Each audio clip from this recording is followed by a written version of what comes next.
Hey, very good morning. Asinivusele sinimukele lo mhla ehlelweni sithemba ukuthi nivuke kahle lo mhla ekseni kungilesithathu. It is the 19th of January 2022. Siyanemukela ehlelweni Kusile Breakfast Show.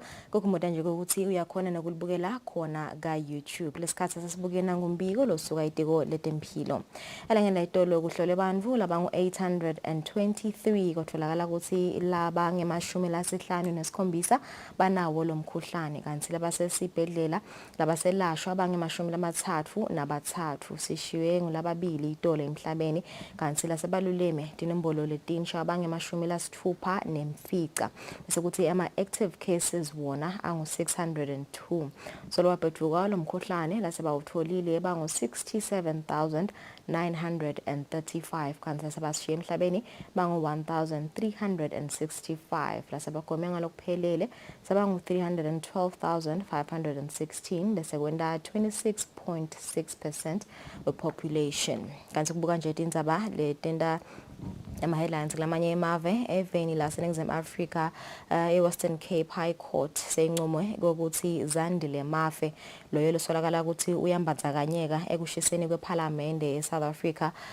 so unqonywe ukuthi abuyiselwe ejele kanti ke lokho kulandzela ukuthi bammikise isibhedlela sebantfu labangakalulami kahle engcondvweni psychiatric hospital kanti lijaji ihlophe itolo ngalesibili lincome ukuthi Zandile Mafe akayiswe ePortsmouth prison namhla ekseni njengoba kumikiswa kwakhe isibhedlela se-psychiatric akukho emthethweni kanti ke Zandile Mafe ngilona lwaboshelwa kusolakala ukuthi uyambandzakanyeka ekushiseni kwePhalamende eSouth Africa mhla 2 kulenyanga lesetulu bekeke macala lamaningi lokufaka ekhathi kweba kanye nearson inhloso yekushisa jaji hlophe likuncome lokuyitolo khona enkantolo lenkhulu kanti leti buyayiveni laseMelika CBS kanye nebroadcaster sebancome ukuthi ema Grammy Awards lahlala abanjwa njalo ngenyanga yaBhembedwane sale abanjwa ngenyanga yamabasa on the 3rd of April ngatotizavute kunyuka kwetinombolo tebantfu labawuthola lomkhuhlane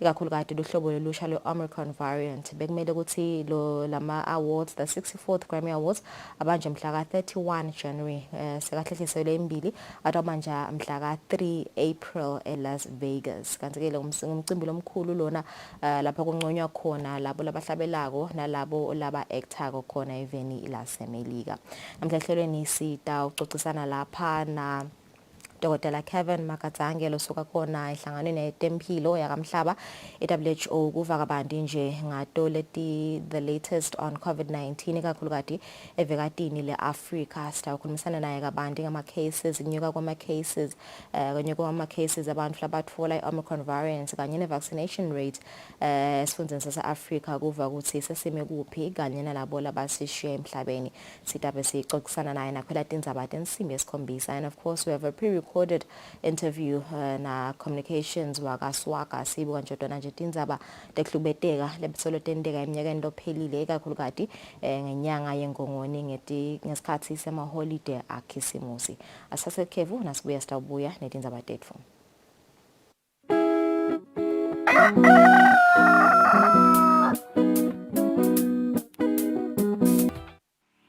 Brains on the Go Season 10 is back on your screens with a new presenter and a new host.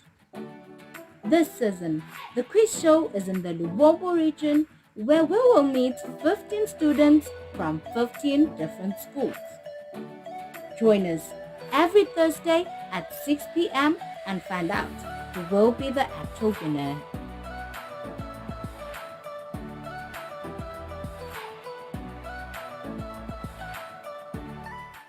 I do the most. Watch local TV on the go with the Eswatini TV app for only 20 emalangeni. Come on. Do the most with Eswatini TV app. Download from Google Play Store or App Store. We're good together. Everywhere you go, MTN.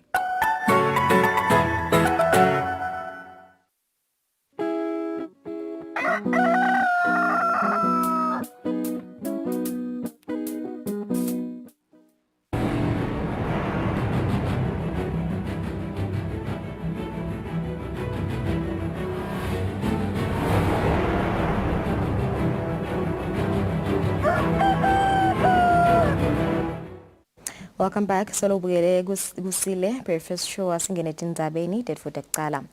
Indvuna yelitiko letemafa Neil Rickenberg ithi kwakha ematfuba emisebenzi kumikisa lusito esiveni kanye nekulungisa imigwaco ngiko lokutawuhamba imbili kumaphakelo ematiko ahulumende emnyaka wahulumende wa 2022-2023. Indvuna ikuvete lokhu nayichaza ukuthi ngutiphi tinhlangothi letitawunakwa kakhulu kumaphakelo ematiko ahulumende letako. Njengobe kucala umnyaka kubhekeke kwekuthi indvuna yelitiko letemafa Neil Rickenberg yetfule emaphakelo etimali tematiko ahulumende alomnyaka kuya eminyakeni lotako. Indvuna ithe eminyakeni leyendlulile hulumende ukhonile kwakha imigwaco njengobe leSwatini lingilamanye lemave lahamba yembili evenikati le-Afrika ngekuba nemigwaco lemihle kepha-ke lokumcokwanyalo kwekuthi leyo lekhona ilungiswe ihlale isesimeni lesikahle lokuyintfo letawubuka kulamaphakelo letako. Indvuna iphindze yathi lokunye hulumende lakubuke kakhulu yindzaba yekwakha ematfuba yemsebenti nekumikisa lusito lwakhe hulumende esiveni. Obviously, the budget is still being finalized. We have our cabinet retreat this week, and at the moment there is huge focus on three main areas in Eswatini where we desperately need focus to.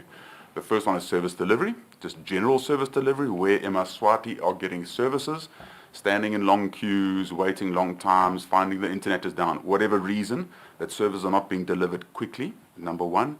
Number two is roads, a priority on, which means Eswatini, we are very good with building new roads, by the way. We're actually up there in the best in Africa when it comes to building, but at the moment we definitely have got a major problem in maintenance of roads in Eswatini. So which means even though we've built roads or we've made roads, gravel roads, the maintenance is lacking. So there's a large focus there. The third large focus area is job creation. So really looking at what can we do. And at the moment, in Eswatini, there is a general labor jobs. It's not that there isn't a huge demand for that.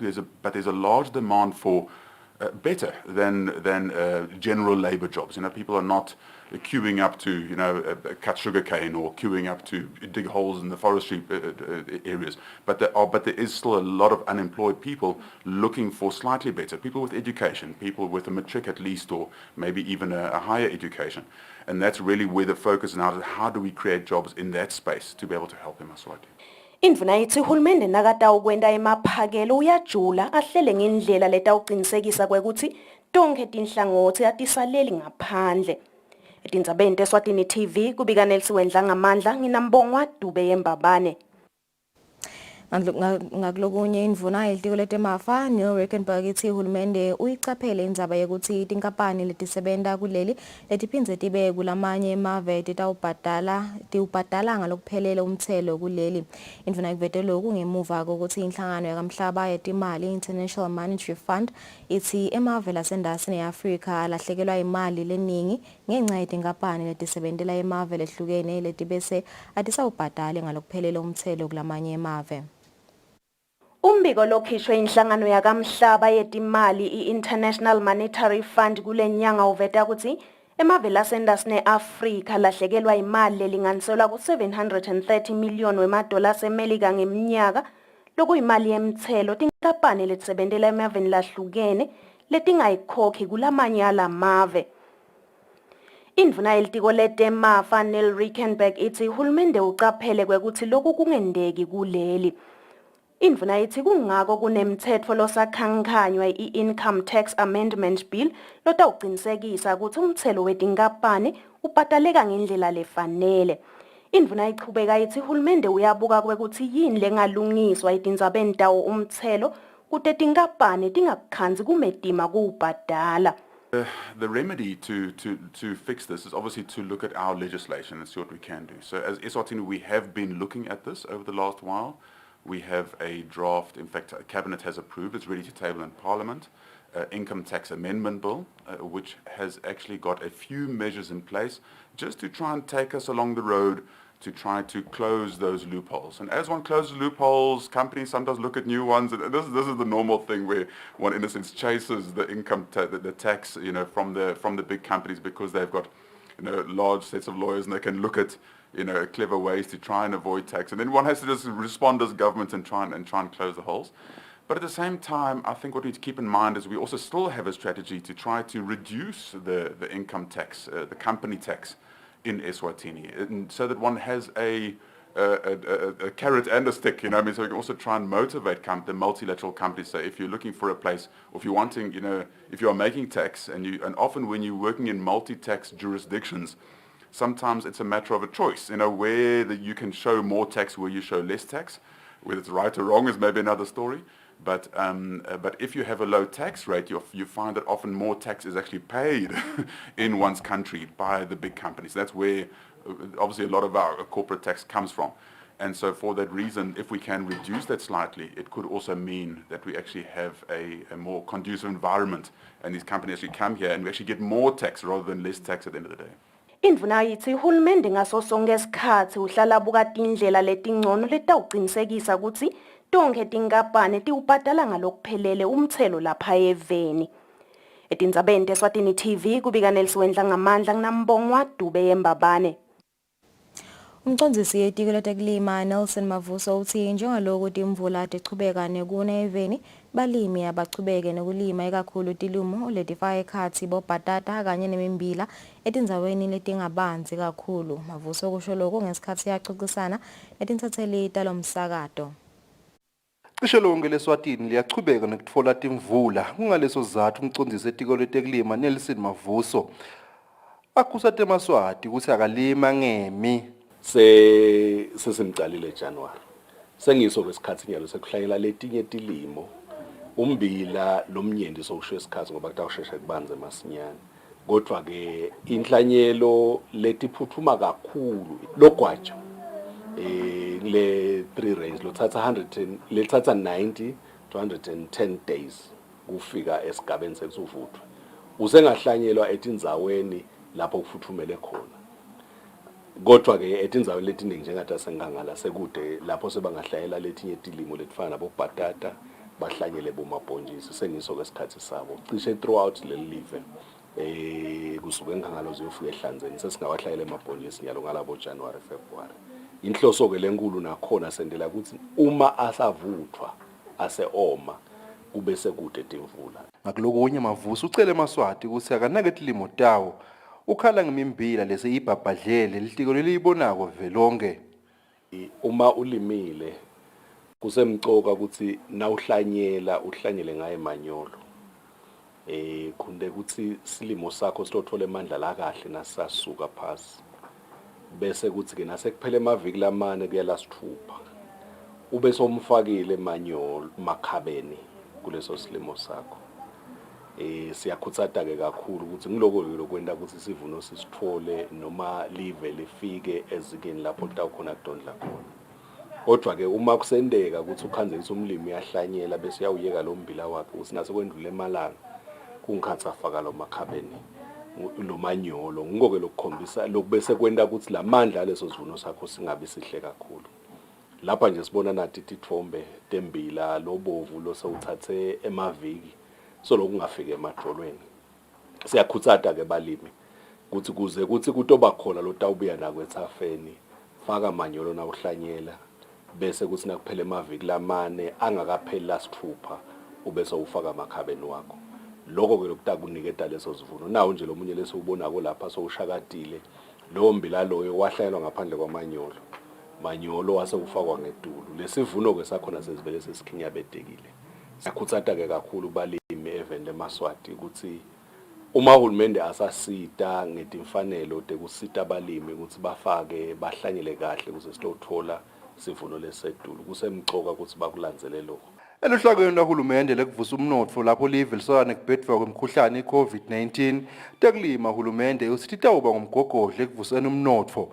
Loluhlaka luthi kutawuba nemisebenzi lemkhulu lenge-21 letawubeta imali lengetulu ka5 billion emalangeni. Kanti kubhekeke ukuthi kwakheke amathuba emisebenzi lengetulu kwetinkulungwane letisithupha. Etindzabeni teSwatini TV kubika Fortune Dlangamandla. Nginathemba inkosi Mavimbela sisembabane. Inhlangano yakamhlaba yetempilo kuleli World Health Organization ikhuthaza eMaswati labhema ligwaye ukuthi entetaba tekuliyekela ikakhulukazi kulesikhathi sekubhedvuka kwemkhuhlane i-COVID-19 njengoba linemthelela lomubi uma umuntu analomkhuhlane. Lokuvedwe ngumfundisi wetempilo kulenhlangano Dr. Kevin Makazange ngesikhathi yakhuluma ngemkhankaso lochubekako kulomnyaka mhlaba wonke losukunyiswe ngulenhlangano ukukhuthaza sive ukuthi siliyekele lugwaye. Inhlangano yetempilo kamhlaba kuleli i-World Health Organization ihlanganyele naleto takulamanye imave kwecayisa sive ngebungoti bekubhema lugwayi ikakhulu kulesikhathi kubhedvuke umkhuhlane i-COVID-19 ngoba ithi lokhu kwenta kwelapheka kwemuntu lobhemako kube likhuni. Umfundisi wetempilo kulenhlangano Dr. Kevin Makazange uthi kuleli bantu lababhema lugwayi balinganiselwa ku-6% kanti labaningi bobabe. Wenda sexwayiso sekuthi lugwayi luyayilimata impilo yemuntu. Eswatini, about 12% of men, they actually use tobacco, and about 1.2% of women, they use tobacco. So overall, about 6% of Eswatini, they actually use tobacco. And tobacco use is more severe, or it's worse in Europe. Makazange uthi ngekusebenzisana nelitiko letempilo benda tonke taba kuqinisekisa kwekuthi sive siyalugwema lugwayi uthi basebenzisana nemabandla lehlukene kwenda lokho. We are really working with the Ministry of Health, and not only with the Ministry of Health, we have what is called the National Coordinating Mechanism for Tobacco Control, which is a multi-sectoral. It's actually made of different sectors, and we are pushing the issues of tobacco control under a project which is called the Framework Convention on Tobacco Control 2030 project, which is actually coordinated from the Ministry of Health with support from WHO, developing a policy for tobacco control. Then we are developing regulations for tobacco control that will work together with the Tobacco Products Control Act of 2013. Lenhlangano ithi njalo ngeminyaka lugwayi luhamba nemiphefumulo leng-8 million emhlabeni kule nombolo bantu labang-146,000 basevenikadi le-Afrika. Itindzabeni Eswatini TV kubika Nelson Dlangamandla nambongwa Dube Embabane.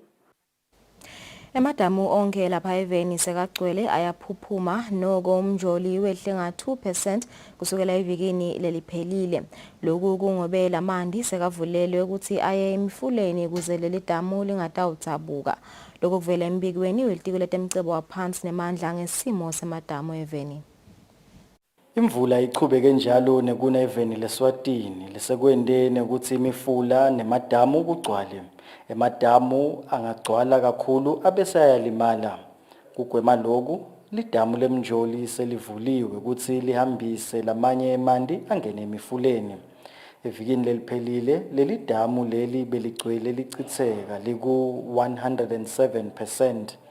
Ngemsombuluko leli damu lehle nga 2% laya ku 105% kugcwala. Losabambe kuba ngumcondzisi wetindzaba temanti Makhosini Khoza uthi lokunye lokubange ukuthi leli damu lehle ukuthi imvula beyingasiyo leningi lapho kuhamba khona umfula iBlack Mbuluzi lothelela kuleli damu.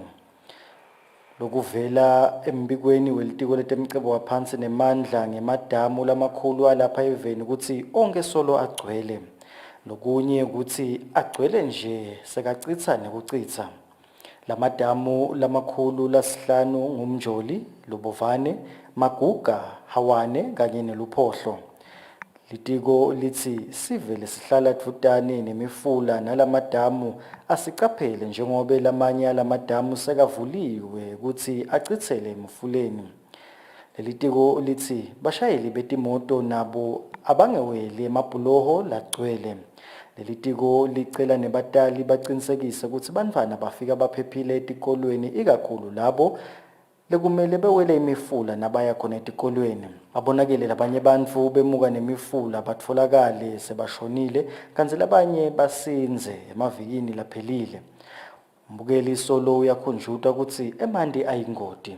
Tindzabeni teSwatini TV kubika Themkosima Vimbela Embabane. Uvelile enkantolo umsolwa lobekwe licala lekweba lunyanyavu lwemoto ehlobo leToyota Lexus. Sibusiso Jonathan Khumalo kuthiwa wathi nakathatha lemoto egarage kuMathapha wathi ulisotsha uyolandza imali ekubhadala kulenye tinkambu temasotsha. Lenye indzaba levile embi kwamanje Mthokozi Dlamini enkantolo kuMathapha ngalesibili kube ngileyo yasibusiso Jonathan Khumalo lobekwe licala lekweba linyanyavu lemotolo iToyota Lexus. Khumalo uthe nakavela walivuma licala lakabekwe lona lengitshontsha lemoto lebesedvute neligalaji leUmura Motors Investments kuMathapha.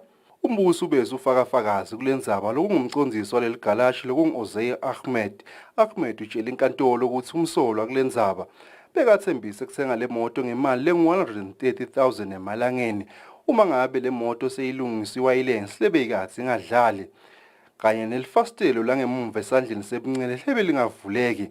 Ahmed uthi wabita amagesane kutolungisa letinto kodwa wafika wakhona kulungisa nje kuphela lelifastelo njengalokhu lewayilesi yachubeka nekungakhali. Uthi sonke lesikhathi umsolwa bekakathi avetile ukuthi yena ulisotsha futhi anjalo imali uyishiye enkambu kubaphathi bakhe ngako uma lemoto seyilungile utawuhamba yayilandza le mali. Ahmed uchubeka uthi njengalokhu bekunglesihlanu wasena uphuthuma emthandazweni washiya umsolwa namagesane solo batikatika lemoto. Uthi wathi nakabuya emthandazweni watfola ukuthi umsolwa uhambe ngale moto wathi uyolandza imali ekubhadala enkambu. Uchubeka uthi wathi nakashayina umbolo yomsolwa licingo lakhe langatfolakala emoyeni lokungilapho khona wasugijimela kobika lendzaba emaphoyiseni. Uthi lemoto nemsolwa batfolakala esiteki ngemsembloko kanti lemoto bekayithathe nathi 14 kule nyanga lesetulu. Manje ubese uyaphuma uyobuka lemoto lokukhulunywa ngayo. Lapho umsolwa nemmangaleli bafike bathi ngiyo lemoto futhi isesimeni lebeyihambe ikiso. Lokunye lokuvelele kusabuka lemoto ukuthi umsolwa uvete ukuthi lemoto akayebanga njengalokhu bekanikwe kulomagesane kanye nelijale lisebenta kuleli galaji. Uthi la kuvumako ukuthi lemoto bese ehambe naye emalanga lamanyenti kakhulu kodwa uchizelela ukuthi lelicala uyalivuma futhi akafisi kumosha isikhathi senkantolo. Ngesikhathi kuhlanganiswa lombiko lelicala belisachubeka nekutekwa enkantolo. Tindzabeni Eswatini TV kubika Fortune Dlangamandla ngavuma inkosi inzinisa sikuMathapha. Sekuyitfolile ibheyili lomunye wabasolwa labasihlanu ekwebiweni kwadizili esiteshini lesikhulu saka Engine kuMathapha. Lo msolwa lona bekasolwa agcinwe esitokisini kusukela mhla 10 kulenyanga lesetulu. Lo dizili lekusolakala ukuthi wameba nalabanye lasebenta nabo ubita imali lecishe ifike ku-660,000 emalangeni. Evikini leliphelile basolwa lababili kulabasihlanu bafaka sicelo sekutokela ngephandle ecaleni lapho basolakala ukuthi bebadizili longabita imali lecishe ifike ku-660,000 emalangeni. Lo dizili kuthiwa bewesiteshi lesikhulu saphethilongo saka Engine kuMathapha. Umsolwa wesithathu sewufake isicelo sekutokela ngephandle kusamelwe kutekwa kwelicala labo. Lo msolwa longu-Harry Ndoda Malinga loneminyaka lengu-37 utshele inkantolo ukuthi solo baboshwa mhla 10 kule nyanga solo ugcinwe esitokisini ezakhele. Malinga uthi akalati yena lelicala labekwe lona nalaba labanye labane. Lo msolwa utshele inkantolo ukuthi ungugadzi wenkampani iFidelity Security Services noko ugadza ka-Southern Star Logistics kuMathapha. Malinga utshele inkantolo ukuthi kugcinwa kwakhe esitokisini kungamcoshisa nasemsebentini. Wengete nekuthi lo msebenzi nguwona ungenisa imali londla ngayo umkakhe nebantfwana labatsatfu labafundza sikolwa. Inkantolo ibese imniketa ibheyili yemali lengu-15,000 emalangeni yathi akabhadale 3,000 emalangeni abese uletha sibambiso lesingalingana imali lengu-12,000 emalangeni. Lendzaba beyisembi kwelijaji John Makakula kanzi lo msolwa bekamelelwe nguSandile Senzo Shabangu we-NE Gininza Attorneys. Ndzabeni Eswatini TV kubika Themkosi Mavimbela enkantolo lenkulu.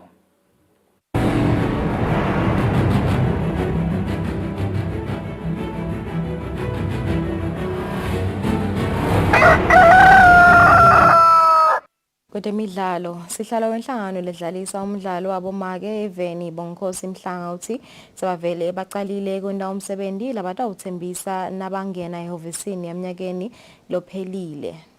Mhlanga uthi kuthola lotawubuka kusebenta kwelovisi lenhlangano longu Chief Operations Officer ngiko lokunye lasebavele baqale ngako. Eminyakeni lophelile inhlangano ledlalisa umdlalo wabomake kuleli yabamba likhetho lalenhlangano lolufaka ekhatsi lukhetho lwasihlalo lenhlangano lapho khona Bonkosi Mhlanga wagcina khethwa njengasihlalo lomusha walenhlangano. Dinengetimvo letatsinjiswa nguye Mhlanga nakangena ehhovisi. Mhlanga uthi umnyaka wa-2022 sabavele bawucalile kusebenta lokufaka ekhatsi lokunyeni labasata kwenta.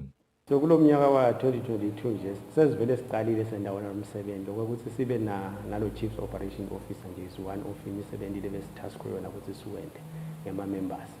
So lokunye lesisetakbuka lesitawuchubeka nako nema-sponsors siyaqhubeka siyafuna ama-sponsors lawo labangasibambisa kudlalisa iligi yethu ne-knockout nasingaba nema-sponsors nje vele siyaqhubeka siyafuna and i-development nakhona sesicalile kwenta i-development kukhona indzawo lesesihambile safika kuto at the same time because i-development idzinga ema-funds siyazama ukuthi sithole ama-funds lapho singawathola khona sinokhona ukuthi sibadlalise labantwana sikhona ukuthi siqhubekele phambili special development ngiyo lesitade sibuke yona kakhulu kanti nema-courses sitaba nawo because konke kutawuqala ekutheneni bafunze nemalunga ethu ama-courses sitaba nawo itawuphela leyo 2022 sitabe sesibe nawo bo-administration nalamanye nje ama-courses sitaba nawo.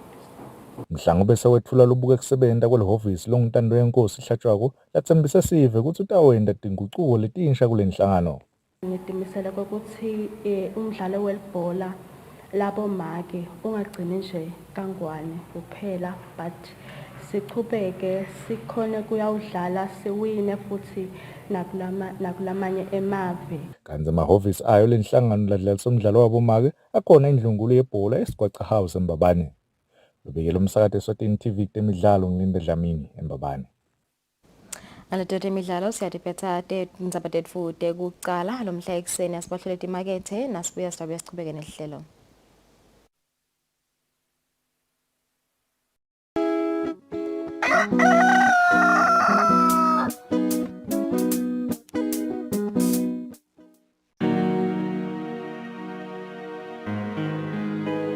Tifumvota namhla esomveni betingakacondzani nathi. Hawu mngani, usho ngani? Bekukhulunywa befana kuphela, buka nje bekukhulunywa ngekusoka. Ushiyekile impela mnganami. Angayiva kahle lendzawo. Phela ngekusoka bobhuti, nanathi bayazivikela kumdlavuza wemlomo wesibeletho. Futhi ukusoka kuyingcenye yetindlela tekuvikela i-HIV even. Kanti ke naye ebhuti masekasokile, uyativikela kumdlavuza wemvubu. Uyabona mngani ngishiyeke mbamba. Uyabona babuya kutofundisa betempilo, ngitolalela. Lo mlayeto ulethelwa litiko letempilo. Kuva kabandi, shayela 2030.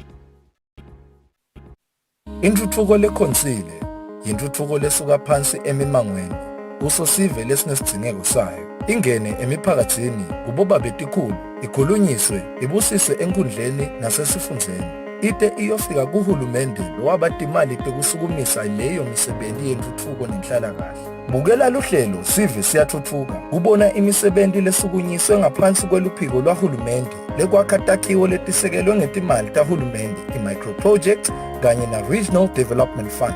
Lolu hlelo lutawungena njalo ngalesine nga-8:30 p.m. kusihlwa nangalesihlanu ekseni nga-9:30 a.m. Sive siyathuthuka, intuthuko yetinkundla, intuthuko yemaswali.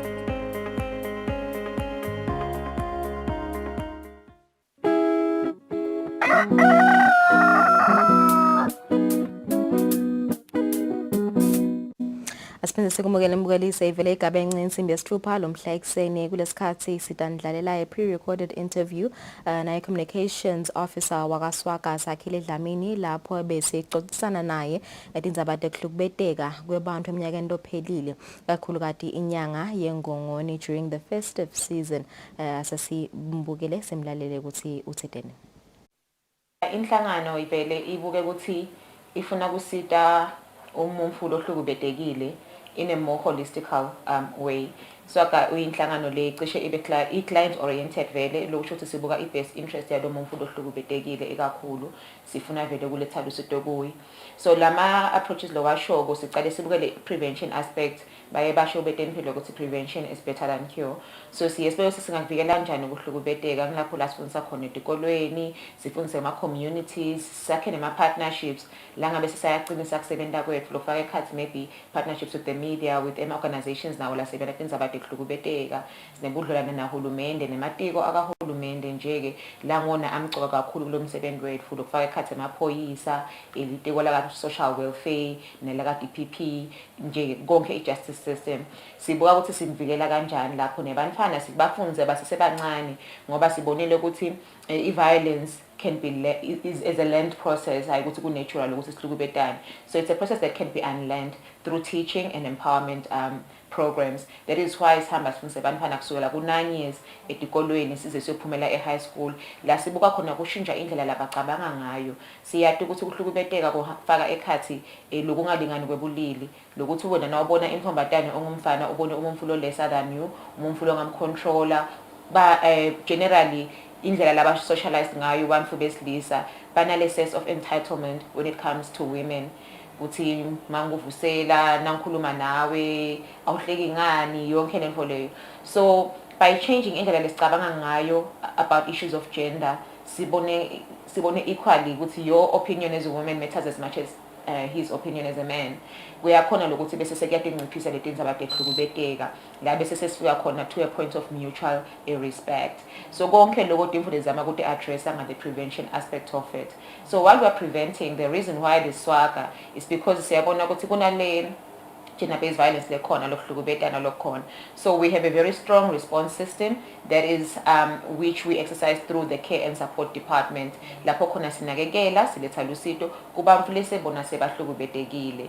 Lapho futhi kunema services lamaningi lafaka ekhathi ukuthi umuntu ufuna ngabe sekahlukubetekile kulicala lelo, so kuyadinga ukuthi bese sekehamba kuye enkantolo abhale statement akhona ne-testifier. So that is where the legal aspect comes in, go access to justice, where we prepare our clients for court angabe intimidated by the process and the environment, even the presence of the perpetrator. Akhone kukhuluma ngoba kumcoka ukuthi atukhulumele. Siphinde take through the journey of healing, of even moving on past the experience, and lokuthi lokuhlukubeteka doesn't define me as a person. It's something that happened to me and it wasn't my fault but the fault of the perpetrator. So onke lama components amathafu lawa ayakhona ukuthi umuntu sisuke naye ekuqaleni sifike naye ekugcineni singakubuki futhi labahlukubeteke kuphela kodwa sikhone nokuthi sikuvikele before kwendeke.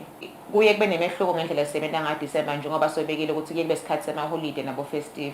Nathi ngoba-ke bamfu tisebenza itakaswaga ama-councillors ethu bamfu labasebenza ngamadima umnyaka wonke siye sithanze vele ukuthi kube khona lokuphumula lokwendekalako ngalo Disemba batakwati ukubuya ngaJanuary phindze babuye banemfutho. So ukhanza ukuthi ama-operations ethu ayancipha. Onke lama-sites lesinawo kaHlathi, Esimunye, Espiki, Bombabane ayavalwa wona ukhanza sikuoperate kamanzini kuphela bese ukhanza ukuthi kuyancipha lokuthi ngeke siwathole from all over. So le nombolo iye ingathi yehle kancane. Kwesibili noma sivalile mhlambe lama operations physically, i-toll free line yethu ibe lokuthi isebenda abantu bayakhona ukuthi bazivakashele, basishayele batofona lisito. So siyakhona ukuthi nangaleyo ndlela abantu bachubeke babike kuhlukubeteka. Lesikubonile ngenyanga yakhe December ukuthi kubikwe excuse me cases akubikwe ama-clients lang 76 wonkana ema-regions lapho lababike cases lang 93. Kuhlukubeteka emoyeni kuchubekile kwabangona lokuhamba embili kakhulu. Mangingachaza sizafusa lokho sengukuthi lonke ihlobo lokuhlukubeteka liyakuthinta ku-emotional abuse. So noma ngabe ube sexually abused, financially abused, physically abused, konke lokho affects your emotional well-being. Ngiso sizafuza ukuthi bese sekhamba embili wona noma kuyakhona nako ukuthi kutanteka lele kodwana ukhanzisa nje wena uhlukubeteke emoyeni kuphela. So ngokuhlala ekhamba embili yalandzela i-financial abuse, which is not surprising because isikhathi December pins ngilesinye lapho khona vele abantu bathanze ukujabulisa kakhulu. Labanye ke badijabulisa ukhanze ukuthi sebadla netimali lengakamele batidle sekuyacatshanwa nekubolekana kwetimali noma nje umuntu bese sotibeka yena yefa embili kanti phela umntali lona noma sinemindeni umuntu usodla imali le bengakamele ayidle bekunetinto bekumele tentwe ekhadi kanti nasesicala confrontana to address the situation ukhanze ukuthi sekuya escalator at least to even physical abuse. So sikubonile lokho kwenteka ne-internet partner violence ingilenye nayo lesiyibonile ngoba khona areportiwe ama-cases la ngu-23 intimate partner violence lapho khona abantu laba in a relationship ukhanza ukuthi bayahlukubetana. So ngilokunye lesikubonile nakhona something that is worth noting ukuthi over 93% cases endeke ekhaya lokusho ukuthi vele lokuhlukubeteka esikhathini esiningi kwenteke emkhathini webantfu labatanako nalaba nebudlelwane and vele nakhona bonke laba bantfu labatanako husbands bantfu laba-ke bathandzana noma labathandzanako ihlobo nje-ke relatives cousin bomzala bo-andi lapha ekhaya ukhanze ukuthi lapho khona kwenteke kwaba umflo bangadani khona lohlukubetela omunye abe ngu-7 kuphela. Ilesi sebentile cishe lo 76 are the ones where they came to our office kaManzini vele beswasebenda ema-cases akhona. Lokunye nje lebengafisa ukuveta ukuthi lenye i-case esiyibonile lecishe kuyimfo lehle ivela nginangikhala ivama kwenteka kubo Facebook umuntu acoce nemuntu ka-Facebook bathembisane ini nani bakhe ebudlelwane athi nasekamvakashela ukhanza ukuthi akusiyele bekakhuluma naye so ufike ephindze futhi uyamrape. There's a case like that lesiyitfolile and siyafuna necwayisa esivene ukuthi vele abakugweme lokuthi bakhe lobudlelwane kubo Facebook because kude indlela leqinisekile yokuthi osethene i-identity yemuntu and if kwenteka ubona ukuthi kunemuntu oxoxisana naye unokumsola ngathi ngendlela thiteni ukuthi they are not being true ubukubika lokho emaphoyiseni atakwadi ukuthi a-investigate because in this case lo muntu lona vele bese kunebantu abathathu lebentekele in the same scenario lokungakhanza ukuthi solo munye lo muntu indlela lathola ngayo vele women abesoya sinabafika kuye abarepe kanti bathembise imali and they thought they were dating according to their conversations. So laba la 76 vele ma cases lebe sivele sesicalile siwasebenza kanti ke kunalaba la report ku toll free line so people bebakhona ukuthi bashayele njengoba bezivalile ukhona we received 648 cases from the calling line. Vele ema cases abantwana ayachubeka abangila anzako bantwana abanekukhuni kubika futhi esikhathini esiningi because bayisatshiso engingcombo yemfana vele nangabe umuntu athite wakhuluma lokhu ngidakushaya wakhuluma lokhu ngidakubulala ngakho bayabelieve abasabiseke vele but ke I think i-toll free line ikhonile ukuthi nikede abantu abaningi esibinzi sibonile nje bamphana laba ngu-123 labakhonile ukuthi bashaye babike because lokhu kahle nge-toll free line ukuthi kwecala maybe akuveli asikhona ukubona ukuthi ngimani oshayile until wena utibike kithi nekuthi awushaya noma ngangiliphi icingo nangoba ngangibeke nyiphi i-network kangwane kumahala futhi kwana lokushaya so tincingo setabadeningi umfana nje wabona icingo lapha kaningi nemvule mhluphako uyakhona ukuthi ashaye abike. There is a very huge challenge that we have njengoba bengishido eceleni ukuthi thina we seek to provide a holistic approach, a holistic service to people affected by gender-based violence. Lesifike sibe nebulukhuni khona is to that kwecala kwekubeka indzaba ema-cases e-GBV asebeneka ngakhona etenkantolo ikakhulu lawa ebantana kuphindze kube kuveta ukuthi kangwane sisede mhlambe ema-family courts or courts la specialize ekusebenteni ngetindzaba tabo gender nabo gender-based violence. As a result nale system yakhona etenkantolo is not sensitive to issues of gender-based violence ngoba akafanani nako konke ukhanza futhi ukuthi kuba nalama delays. We have a case nje where there was a case ye-rape yemfana le ya report nga-2017 saqala ukusebenza nga-2017 umfana waze wakhona ukuthi case abuye enkantolo igcine ngenyalo nga-2021 so yabona ukuthi that's a long period 4 years wonke umfana and lapho umfana nangabe bekahlukubeteke ekhaya kufuna simsuse ekhaya simbeka kuphi ngoba lama safe houses side kahle kusede nalaba la government owned anema restrictions nalaba la khona the very few nema restrictions umfana akakhona ihlala maybe i-period le more than a stipulated time umfana akahlali until abengetuluka ko 13 or even bo 18 kuletinye tindzawo so kuyasilimata ama sisasebenza ngoba sisikhanze i-case le high risk kufuna umfana simsuse lapho siyomplace at a safe place ukhanze ukuthi we have a challenge in finding the best place to place their child because besifuna sibuke ihlobo sibuke labanye kane umfana the further removed from biological relations the higher the risk of actually being abused. Kuyendeka bafike ayafika shame ngabe sikhulume emanga ngoba vele solo kunathi part of umsebenzi wethu kuba ngulama lokustrengthen ema relations we have what we call the National referral network on violence la sebenza khona nawo wonke umuntu lofaka khathi matiko akahulumende to NGOs labo ka letinza abatehlukubeteka nje la sebenza nemuntu even so siyesikhulumise kulama quarterly meetings ethu ukuthi what can we do differently, what needs to change.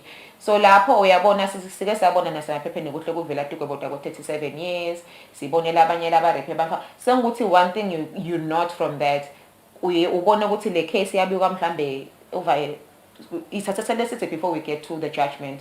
So nayo le challenge lenkulu nakhona ke kube ngikhanze ukuthi mhlambe some of the survivors because akusiwo onke ama cases e-GBV lafika waswaka ukhanza ukuthi emaphoyiseni isebentele khona iyophela ukhanza ukuthi some of the clients akabi prepared for court so ukhanza ukuthi nakafika angakhona ukukhuluma say postponed seyajikiswa or akaketi perpetrator uyagula all those excuses lo ukhanza ukuthi we can do better to just speed up the processes when it comes to GBV cases.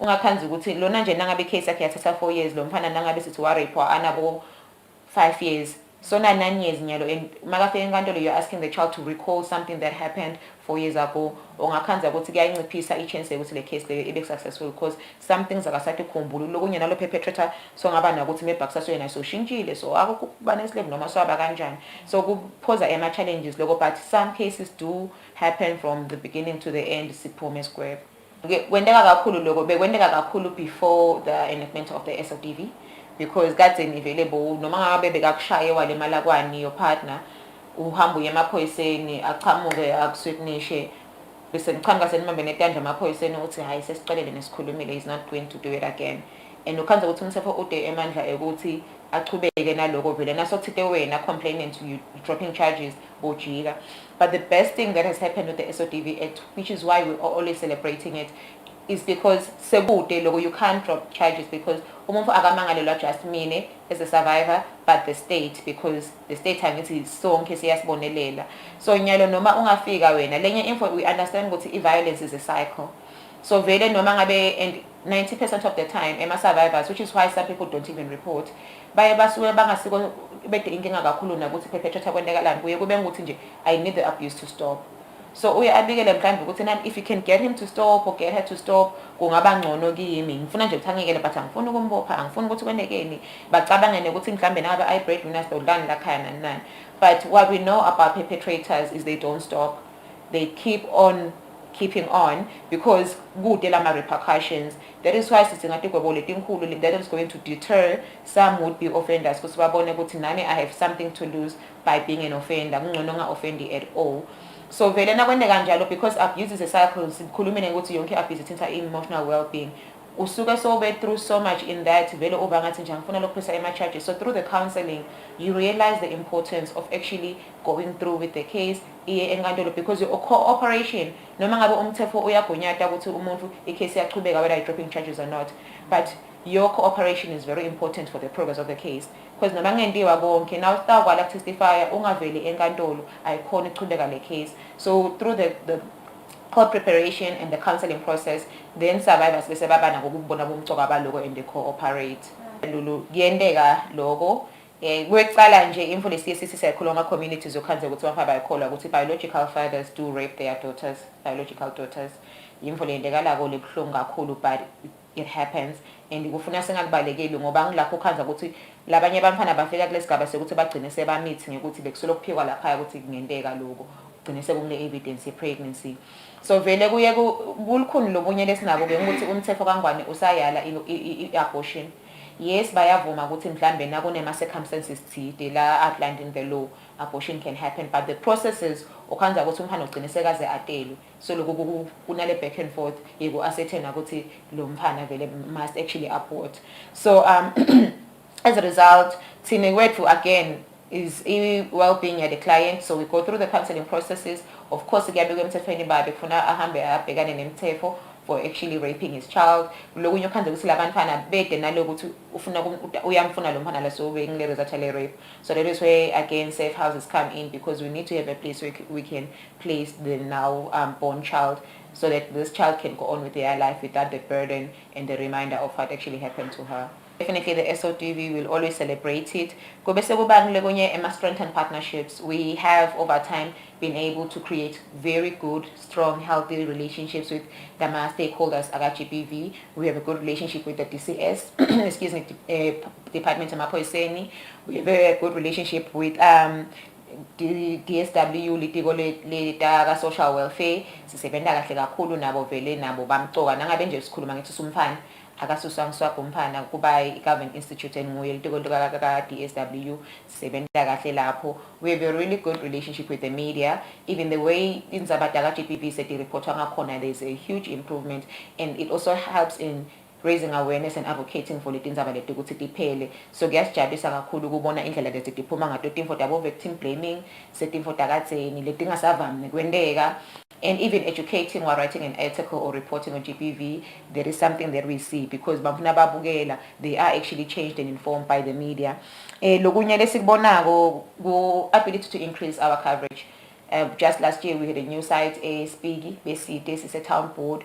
Early this year we are preparing by maybe beginning of February or end of Mangayani nakhona sivula office lelinye. We're activating our site kaHlathi, sikhona eSimunye nakaManzini. Ne-toll free line access yethu since the time of COVID. Sesikhona ukuthi umuntu usangashaya noma ngangiphi network mahala. Before COVID besitholakala kule ndani kuphela. Nayiqala sangena ka-MTN, and then later on in the year sasesitholakala nakaSwazi Mobile. So excuse me, that's a huge achievement because that means people can get us anytime and in any way. We also have innovative. We have found donors, created partnerships with donors that are now supporting our work. Very soon are going to be broadcasting animation stories, particularly for children, but also informative for adults. GPV. We have done both COVID SOTV comic book offenses involving children, and we want to take that to TV again in a motion story. So some of those things are ways in which we are trying to get through to everyone really and raise as much awareness as possible. Increased reporting, we see a lot of men reporting as well, especially since the toll-free line. Before we'd have maybe 10 men reporting, 80 women reporting and 40 men reporting, which says men and you can only prove that through data and statistics. So this is good, and the increase in numbers just means there's increased reporting really. So those are some of the things that we're very much excited about.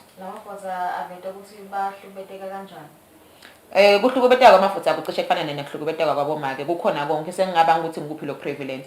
Emotional abuse is usually high on the list. Men reports emotional abuse.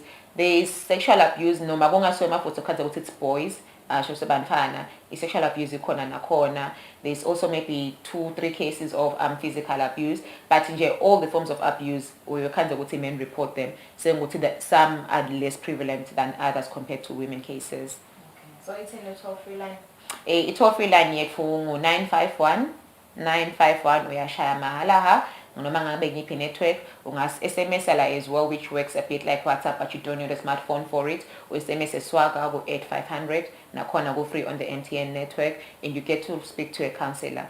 Both lines uyakhona ukuthi nakuthofila awubiki nje kuphela, you can even get counseling through that, unless then you both realize the need for physical meeting, then you can move to that. All right, Muguli, that was SWACA's Communications Officer Sakile Dlamini asichazela kabanti njengemsebenzi la sebayendile njengenhlangano ingungu yemathemba sibikelana ngemibiko lebekiwe abantu during the festive season ngehlukubeteka lokwendekile nangayo i-toll free line labathi debe babika kiwo yona lemibiko. Lesikhathanya loyo cross over to Dr. Tedros lo Secretary General wenhlangano kamhlaba yetempilo WHO wasiniketa the latest update on COVID-19. Good morning, good afternoon, and good evening. The volcanic eruption near Tonga and subsequent tsunami requires an urgent response. With telecommunications down, WHO is on the ground in Tonga helping coordinate the response by channeling information between UN agencies, humanitarian partners, and the Tongan government. Information on the degree of destruction is still being gathered, but WHO will do all it can to support the people and government of Tonga. I visited Tonga myself in 2019. I recognize how vulnerable to natural disaster and the climate crisis the country is, but also how resilient and resourceful the people are. All the very best from WHO, and we will do everything to support Tonga. Omicron continues to sweep the world. Last week, there were more than 18 million reported cases.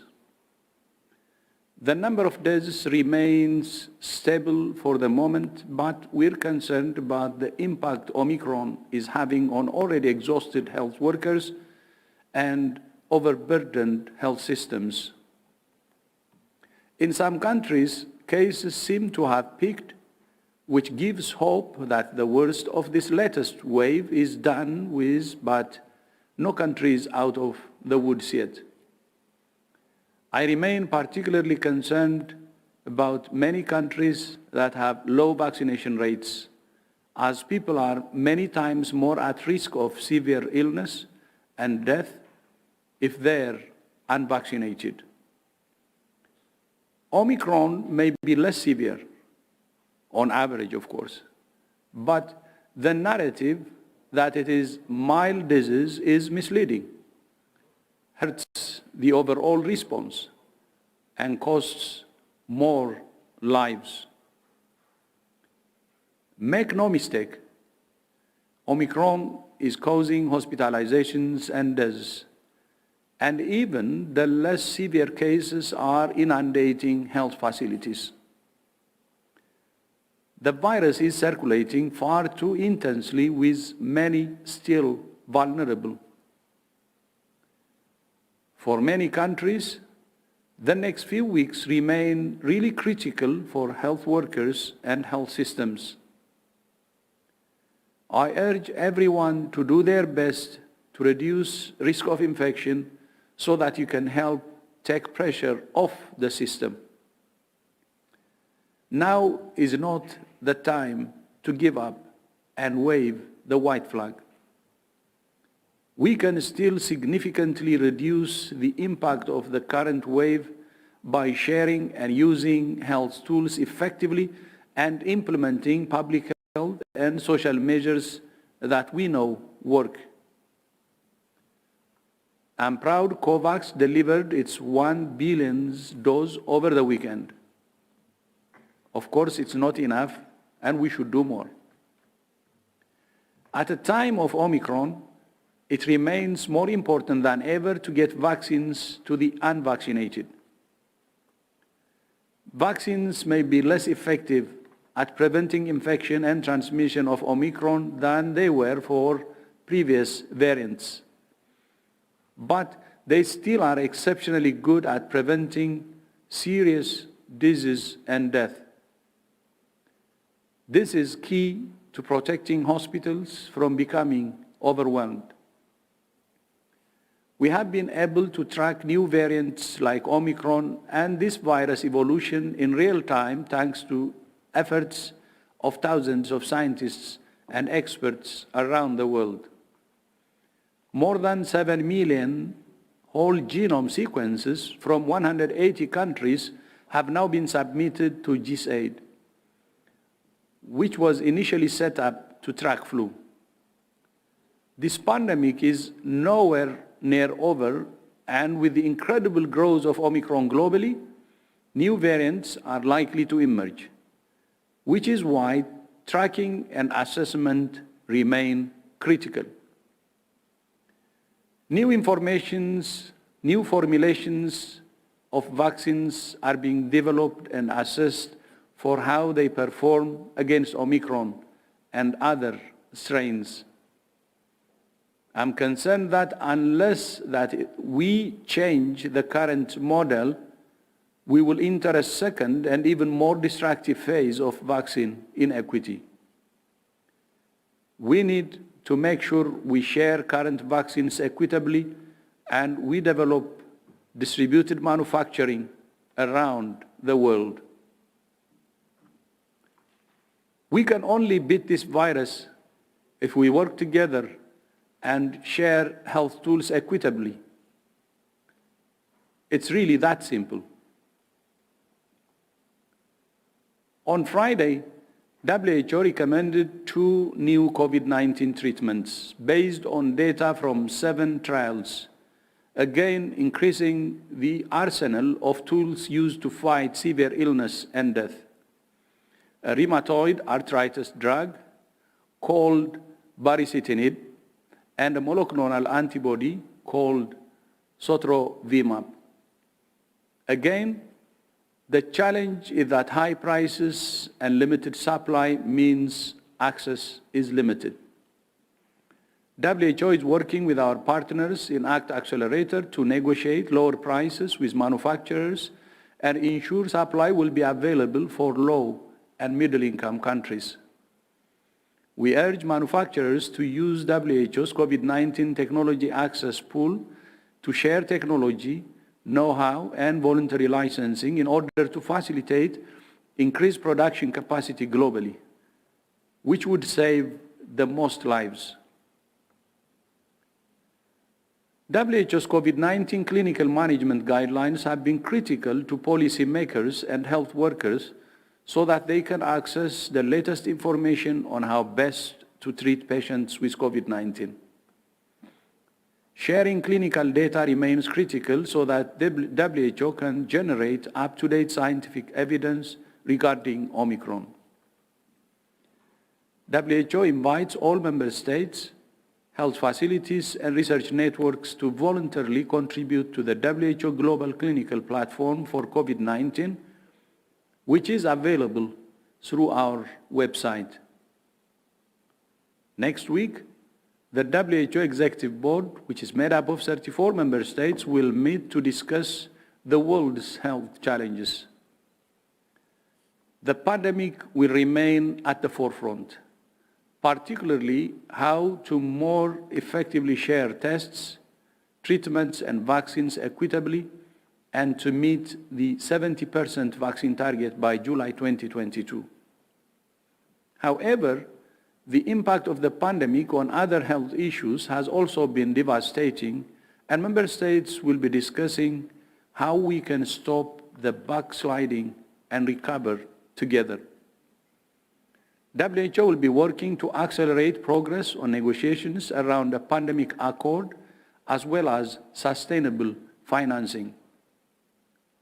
If we're serious about strengthening health systems, preparing for future pandemics, and tackling the litany of health challenges we collectively face in a heating world, WHO and the whole global health infrastructure will need to be sustainably financed. Reports from the Global Pandemic Monitoring Board, the Independent Panel for Pandemic Preparedness and Response, and the Review Committee on the Functioning of the International Health Regulations all recognized the need for predictable and sustainable financing at all levels of the organization. We don't need more reports or speeches. Now is the moment for financing that fits the health challenges of our time. This month is Cervical Cancer Awareness Month, and I'm pleased to see both action and advocacy taking place. Yesterday, Serbia announced that this year they would introduce vaccination against human papillomavirus, or HPV, the pathogen responsible for 99% of cervical cancers. Serbia will join 116 countries worldwide that are vaccinating against this cancer-causing virus. And my sister, Princess Dina Meirt, who is a member of WHO expert group for the elimination of cervical cancer, marked the anniversary of WHO's global strategy by calling for a comprehensive approach to vaccination, screening, and treatment. Princess rightly concluded that the cervical cancer elimination is both possible and smart economics. Alright, Mgulilo yebe ngudokotela Tedros, Secretary General wenhlangano yakamhlaba yetempilo WHO, asiniketa nje the latest on COVID-19 akhuluma nangaletinye tindzaba letifaka ekhatsi ukuthi inyanga ya January inyanga ye cervical cancer awareness month. Lesikhatsi sidawutsa salikhefu lelifisha sitabuya netindzaba tetfu tesibili.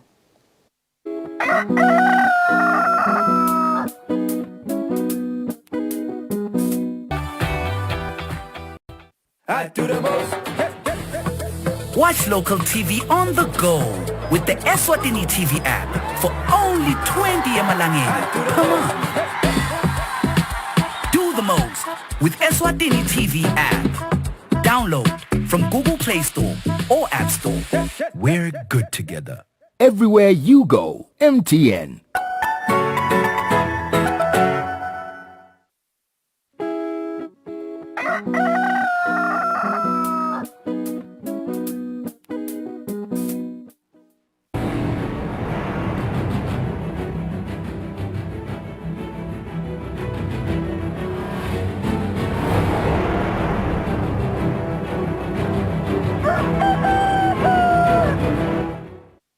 Welcome back. Solobukela hlele Kusile Breakfast Show asibuke nati tindzaba tetfu tesibili. Indvuna yelitiko letemafa Neil Rickenberg ithi kwakha ematfuba emisebenzi kumikisa lusito esiveni kanye nekulungisa imigwaco ngiko lokutawuhamba embili kumaphakelo ematiko ahulumende emnyaka wahulumende wa 2022-2023. Indvuna ikuvete lokhu nayichaza ukuthi ngutiphi tinhlangothi letitawunakwa kakhulu kumaphakelo ematiko ahulumende letako. Njengobe kuqala umnyaka kubhekeke kwekuthi indvuna yelitiko letemafa Neil Rickenberg yethule imaphakelo etimali tematiko ahulumende alomnyaka kuya eminyakeni lotako. Indvuna ithe eminyakeni leyendlulile hulumende ukhonile kwakha imigwaco njengobe leSwatini lingilamanye lemave lahamba embili evenikati le-Afrika ngekuba nemigwaco lemihle kepha-ke lokumcokwanyalo kwekuthi leyo lekhona ilungiswe ihlale isesimeni lesikahle lokuyintfo letawubuka kulamaphakelo letako. Indvuna iphinze yathi lokunye hulumende lakubuke kakhulu yindzaba yekwakha imatfuba yemsebenti nekumikisa lusito lwakhe hulumende esiveni. Obviously, the budget is still being finalized. We have our cabinet retreat this week, and at the moment there is huge focus on three main areas in Eswatini where we desperately need focus to. The first one is service delivery, just general service delivery, where Emaswati are getting services, standing in long queues, waiting long times, finding the internet is down, whatever reason that services are not being delivered quickly, number one. Number two is roads, a priority on, which means Eswatini, we are very good with building new roads, by the way. We're actually up there in the best in Africa when it comes to building, but at the moment we definitely have got a major problem in maintenance of roads in Eswatini. So which means even though we've built roads or we've made roads, gravel roads, the maintenance is lacking. So there's a large focus there. The third large focus area is job creation. So really looking at what can we do. And at the moment, in Eswatini, there is a general labor jobs. It's not that there isn't a huge demand for that. But there's a large demand for better than general labor jobs. People are not queuing up to cut sugarcane or queuing up to dig holes in the forestry areas. But there is still a lot of unemployed people looking for slightly better. People with education, people with a matric at least, or maybe even a higher education. And that's really where the focus now is. How do we create jobs in that space to be able to help Emaswati? Indvuna ithi hulumende nakatawukwenda emaphakelo uyajula ahlele ngendlela letawuqinisekisa kwekuthi tonke tinhlangothi atisaleli ngaphandle. Etindzabeni teSwatini TV kubika Nelsiwendla ngamandla nginambongwa Dube yembabane. Ngasingakulokunye indvuna yelitiko letemafa Neil Rickenberg ithi uhulumende uyicaphele indzaba yekuthi tinkampani letisebenta kuleli letiphindze tibe kulamanye emave tiwubhadala ngalokuphelele umthelo kuleli. Indvuna ikuvete lokhu ngemuva kokuthi inhlangano yakamhlaba yetimali International Monetary Fund ithi emave lasendasini Afrika alahlekelwa imali leningi ngenxa yetinkampani letisebentela emave lehlukene letibese atisawubhadali ngalokuphelele umthelo kulamanye alamave. Umbiko lokhishwe inhlangano yakamhlaba yetimali i-International Monetary Fund kule nyanga uveta ukuthi emave lasendasini Afrika lahlekelwa imali lelinganiselwa ku-730 million wemadola asemelika ngeminyaka lokuyimali yemthelo tinkampani letisebentela emaveni lahlukene letingayikhokhi kulamanye alamave. Indvuna yelitiko letemafa Rickenback ithi uhulumende ucaphele kwekuthi loku kungendeki kuleli. Indvuna ithi kungako kunemthetho losakhankanywa i-Income Tax Amendment Bill lotawucinisekisa ukuthi umthelo wetinkampani ubhataleka ngendlela lefanele. Indvuna ichubeka ithi uhulumende uyabuka kwekuthi yini lengalungiswa etindzabeni tawo umthelo kute tinkampani tingakukhandzi kumetima kuwubhadala. The remedy to fix this is obviously to look at our legislation and see what we can do. So as Eswatini, we have been looking at this over the last while. We have a draft, in fact, Cabinet has approved, it's ready to table in Parliament, income tax amendment bill, which has actually got a few measures in place just to try and take us along the road to try to close those loopholes. And as one closes loopholes, companies sometimes look at new ones. And this is the normal thing where one, in a sense, chases the income the tax, from the big companies because they've got, large sets of lawyers and they can look at, clever ways to try and avoid tax. And then one has to just respond as government and try and close the holes. But at the same time, I think what we need to keep in mind is we also still have a strategy to try to reduce the income tax, the company tax in Eswatini, and so that one has a carrot and a stick, so we can also try and motivate the multilateral companies. So if you're looking for a place, or if you're wanting, if you are making tax, and often when you're working in multi-tax jurisdictions, sometimes it's a matter of a choice, where that you can show more tax, where you show less tax. Whether it's right or wrong is maybe another story. But if you have a low tax rate, you find that often more tax is actually paid in one's country by the big companies. That's where obviously a lot of our corporate tax comes from. And so for that reason, if we can reduce that slightly, it could also mean that we actually have a more conducive environment and these companies actually come here and we actually get more tax rather than less tax at the end of the day. Indvuna yithi uhulumende ngaso sonke isikhathi uhlala buka tindlela letingcono letawucinisekisa ukuthi tonke tinkampani tiwubhadala ngalokuphelele umthelo lapha eveni. Etindzabeni teSwatini TV kubika Nelsiwendla ngamandla nginambongwa Dube yembabane. Umcondzisi yetiko letekulima Nelson Mavuso uthi njengalokuthi imvula tichubekane kuna eveni balimi abachubeke nokulima ikakhulu tilimo letifaka ekhatsi bobhatata kanye nemimbila etindzaweni letingabanzi kakhulu. Mavuso ukusho lokhu ngesikhathi yaxoxisana nalomsakato ngendzaba yemimbila lebabhadlele lengasakhuli kahle. Cishe lonke leSwatini liyachubeka nokutfola timvula. Umcondzisi etiko letekulima Nelson Mavuso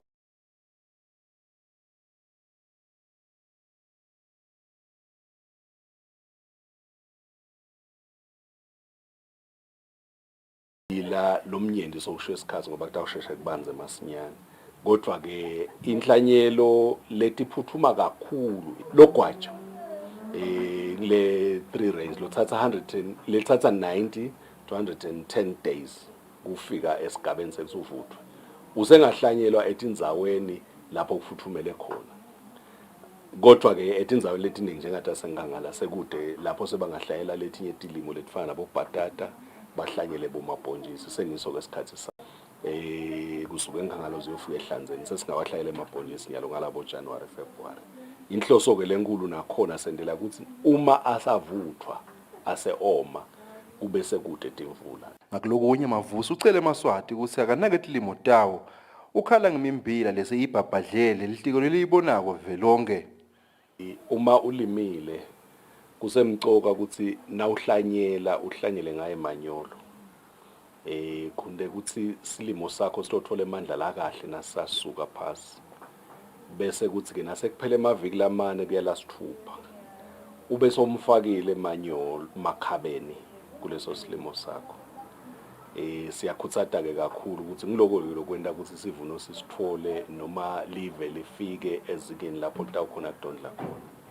Kodwa ke uma kusendeka ukuthi ukhanzelisa umlimi yahlanyela bese uyawuyeka lo mbila wakhe ukuthi nase kwendlule emalanga kungikhatha afaka lo makhabeni lo manyolo ngikoke lokukhombisa lokubese kwenda ukuthi lamandla leso sivuno sakho singabi sihle kakhulu. Lapha nje sibona nathi tithombe tembila lobovu lo sewuthathe emaviki so lokungafika emadolweni. Siyakhutsata ke balimi ukuthi kuze kuthi kutoba khona lo tawubuya nakwethafeni faka manyolo nawuhlanyela bese kuthi nakuphela emaviki lamane angakapheli lasithupha ubese ufaka amakhabeni wakho. Lokho ke lokutakuniketa leso sivuno. Nawo nje lo munye lesubonako lapha sowushakatile. Lo mbila loyo wahlelwa ngaphandle kwamanyolo. Manyolo wase ufakwa ngetulu. Lesivuno ke sakhona sesivele sesikhinyabedekile. Siyakhuthata ke kakhulu balimi evende eMaswati ukuthi uma uhulumende asasita ngetimfanelo tekusita abalimi ukuthi bafake bahlanyele kahle ukuze sitothola sivuno lesedulu kusemcoka ukuthi bakulandzele lokho. Eluhlakweni lahulumende lekuvusa umnotfo lapho live lisona nekubhedva kwemkhuhlane i-COVID-19 tekulima hulumende usithi tawuba ngumgogodla ekuvuseni umnotfo. Loluhlaka luthi kutawuba nemisebenzi lemkhulu lenge-21 letawubeta imali lengetulu ka-5 billion emalangeni. Kanti kubhekeke ukuthi kwakheke amatfuba emisebenzi lengetulu kwetinkulungwane letisitfupha. Tindzabeni Eswatini TV kubika Fortune Dlangamandla. Mina Thembi Nkosi Mavimbela sisembabane. Inhlangano yomhlaba yetempilo kuleli World Health Organization ikuthatha eMaswati lapha eMalgwayi ukuthi endetaba tekuliyekela ikakhulu kulesikhathi sekubhedvuka komkhuhlane i-COVID-19 njengoba linemthelela lomubi uma umuntu analomkhuhlane. Lokhu kuvetwe umfundisi wetempilo kulenhlangano Dr. Kevin Magatange ngesikhathi yakhuluma ngemkhankaso lochubekako kulomnyaka mhlaba wonke losukunyiswe kulenhlangano wokukhuthaza sive ukuthi sikuyekele kubhema Malgwayi. Inhlangano yetempilo kamhlaba kuleli i-World Health Organization ihlanganyele naleto takulamanye imave kwecayisa sive ngebungoti bekubhema lugwayi ikakhulu kulesikhathi kubhedvuke umkhuhlane i-COVID-19 ngoba ithi lokhu kwenta kwelapheka kwemuntu lobhemako kube likhuni. Umfundisi wetempilo kulenhlangano Dr. Kevin Magatange uthi kuleli bantu lababhema lugwayi balinganiselwa ku-6% kanti labaningi bobabe. Wenda sexwayiso sekuthi lugwayi luyayilimata impilo yemuntu. Eswatini, about 12% of men, they actually use tobacco, and about 1.2% of women, they use tobacco. So overall, about 6% of Eswatini, they actually use tobacco. And tobacco use is more severe, or it's worse in Europe. Magatange uthi ngekusebenzisana nelitiko letempilo benda tonke taba kuqinisekisa kwekuthi sive siyalugwema lugwayi. Uthi basebenzisana nemabandla lehlukene kwenda lokho. We are really working with the Ministry of Health, and not only with the Ministry of Health, we have what is called the National Coordinating Mechanism for Tobacco Control, which is a multi-sectoral. It's actually made of different sectors, and we are pushing the issues of tobacco control under a project which is called the Framework Convention on Tobacco Control 2030 project, which is actually coordinated from the Ministry of Health with support from WHO, developing a policy for tobacco control. Then we are developing regulations for tobacco control that will work together with the Tobacco Products Control Act of 2013. Lenhlangano ithi njalo ngeminyaka lugwayi luhamba nemiphefumulo leng-8 million emhlabeni kule nombolo bantu labang-146,000 basevenkati le-Afrika. Itindzabeni Eswatini TV kubika Nelson Dlangamandla nambongwa Dube embabane. Emadamu onke lapha eveni sekagcwele ayaphuphuma noko umjoli wehle nga 2% kusukela evikini leliphelile. Lokhu kungobe lamanti sekavulele ukuthi aye emifuleni kuze leli damu lingatawutsabuka. Lokhu kuvela embikweni welitiko letemcebo waphansi nemandla ngesimo semadamu eveni. Imvula ichubeke njalo nekuna eveni leSwatini lesekwendene ukuthi imifula nemadamu kugcwale. Emadamu angagcwala kakhulu abese ayalimala. Kugwema lokhu lidamu lemjoli selivuliwe ukuthi lihambise lamanye emanti angene emifuleni. Evikini leliphelile leli damu leli beligcwele lichitheka liku 107%. Ngemsombuluko leli damu lehle nga 2% laya ku 105% kugcwala. Losabambe kuba ngumcondzisi wetindzaba temanti Makhosini Khoza uthi lokunye lokubange ukuthi leli damu lehle ukuthi imvula beyingasiyo leningi lapho kuhamba khona umfula iBlack Mbuluzi lothelela kuleli damu. Lokuvela embikweni welitiko letemcebo waphansi nemandla ngemadamu lamakhulu alapha eveni ukuthi onke solo agcwele. Lokunye ukuthi agcwele nje sekacitha nekucitha. Lamadamu lamakhulu lasihlanu ngumjoli, Lubovane, Maguga, Hawane kanye neluphohlo. Litiko lithi sivele sihlala dvutane nemifula nalamadamu asicaphele njengoba lamanye alamadamu sekavuliwe ukuthi achithele emfuleni. Lelitiko lithi bashayeli betimoto nabo abangeweli emabhuloho lagcwele. Lelitiko licela nebatali baqinisekise ukuthi bantwana bafika baphephile etikolweni ikakhulu labo lekumele bewele imifula nabaya khona etikolweni. Babonakele labanye bantfu bemuka nemifula batfolakale sebashonile kanti labanye basinze emavikini laphelile. Mbukeli solo uyakhunjuta ukuthi eMandi ayingoti. Tindzabeni teSwatini TV kubika Themkosima Vimbela eMbabane. Uvelile enkantolo umsolwa lobekwe licala lekweba lunyanyavu lwemoto ehlobo lweToyota Lexus. Sibusiso Jonathan Khumalo kuthiwa wathi nakathatha le moto egarage kwaThapha wathi ulisotsha uyolandza imali yekuyibhadala kulenye tinkambu temasotsha. Lenye indzaba levile embi kwamanje Mthokozi Dlamini enkantolo kuMathapha ngalesibili kube ngileyo yasibusiso Jonathan Khumalo lobekwe licala lekweba linyanyavu lemotolo iToyota Lexus. Khumalo uthe nakavela walivuma licala lakabekwe lona lengitshontsha lemoto lebesedvute neligalaji leUmura Motors Investments kuMathapha. Umbuso ubeze ufakafakazi kulendzaba lokungumcondzisi waleli galaji lokungu-Ozay Ahmed.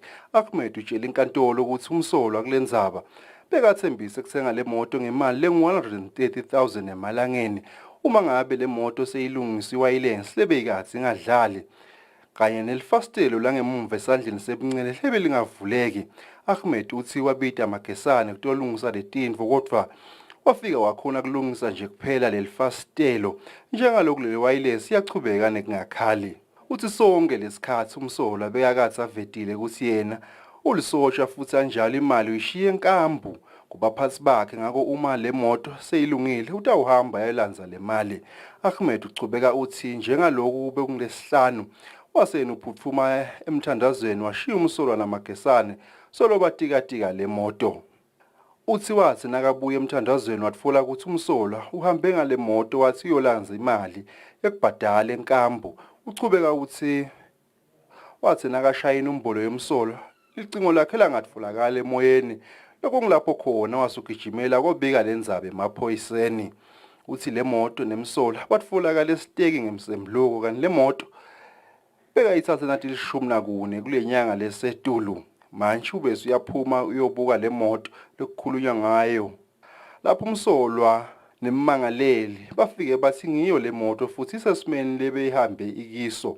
Lokunye lokuvelele kusabuka le moto ukuthi umsolwa uvete ukuthi le moto akayebanga njengaloku bekanikwe kulomagesane kanye nelijala lisebenza kuleli galaji. Uthi la kuvumako ukuthi le moto bese ehambe naye emalanga lamanyenti kakhulu kodwa uchizelela ukuthi leli cala uyalivuma futhi akafisi kumosha isikhathi senkantolo. Ngesikhathi kuhlanganiswa lombiko leli cala belisachubeka nekutekwa enkantolo. Tindzabeni teSwatini TV kubika Fortune Dlangamandla. Ngavuma inkosi inzinisa sikuMathapha. Sewuyitfolile ibheyili lomunye webasolwa labasihlanu ekwebiweni kwadizile steshini lesikhulu saka Engine kuMathapha. Lomsolwa lona bekasolwa agcinwe esitokisini kusukela mhla 10 kule nyanga lesetulu. Lodizile lekusolakala ukuthi wameba nalabanye lasebenza nabo ubita imali lecishe ifike ku-660,000 emalangeni. Evikini leliphelile basolwa lababili kulabasihlanu bafaka sicelo sekutokela ngephandle ecaleni lapho basolakala ukuthi bebadizili longabita imali lecishe ifike ku-660,000 emalangeni. Lo dizili kuthiwa bewesiteshi lesikhulu saphethilongo saka Engine kuMathapha. Umsolwa wesithathu sewufake isicelo sekutokela ngephandle kusamelwe kutekwa kwelicala labo. Lomsolwa longuHarry Ndoda Malinga loneminyaka lengu-37 utshele inkantolo ukuthi solo baboshwa mhla tilishumi kule nyanga solo ugcinwe esitokisini ezakhele. Malinga uthi akalati yena leli cala labekwelona nalaba labanye labane. Lomsolwa utshele inkantolo ukuthi ungugadzi wenkampani iFidelity Security Services noko ugadza ka-Southern Star Logistics kuMatsapa. Malinga utshele inkantolo ukuthi kugcinwa kwakhe esitokisini kungamcoshisa nasemsebentini. Wengete nekuthi lo msebenzi nguwona ungenisa imali londla ngayo umkakhe nebantfwana labatsatfu labafundza sikolwa. Inkantolo ibese imniketa ibheyili yemali lengu-15,000 emalangeni yathi akabhadale 3,000 emalangeni abese uletha sibambiso lesingalingana imali lengu-12,000 emalangeni. Lendzaba beyisembi kwelijaji John Makagula kanzi lomsolwa bekamelelwe nguSandile Senzo Shabangu we-NE Gininza Attorneys. Ndzabeni Eswatini TV kubika Themkosi Mavimbela inkantolo lenkulu. Amaphoyisa afuna tihlobo nome labati Sibusiso Dlamini lolethwe lapha eveni asuka eveni leNingizimu Afrika. Amaphoyisa athi Dlamini akakhoni ukukhuluma kanti futhi unesifo sekuwa. Kucelwa tihlobo takhe noma labo labamatiko bavele esiteshini semaphoyisa eMbabane. Lona ngumuntu lekukholelwa ukuthi nguSibusiso Dlamini lofuniswa ngemaphoyisa.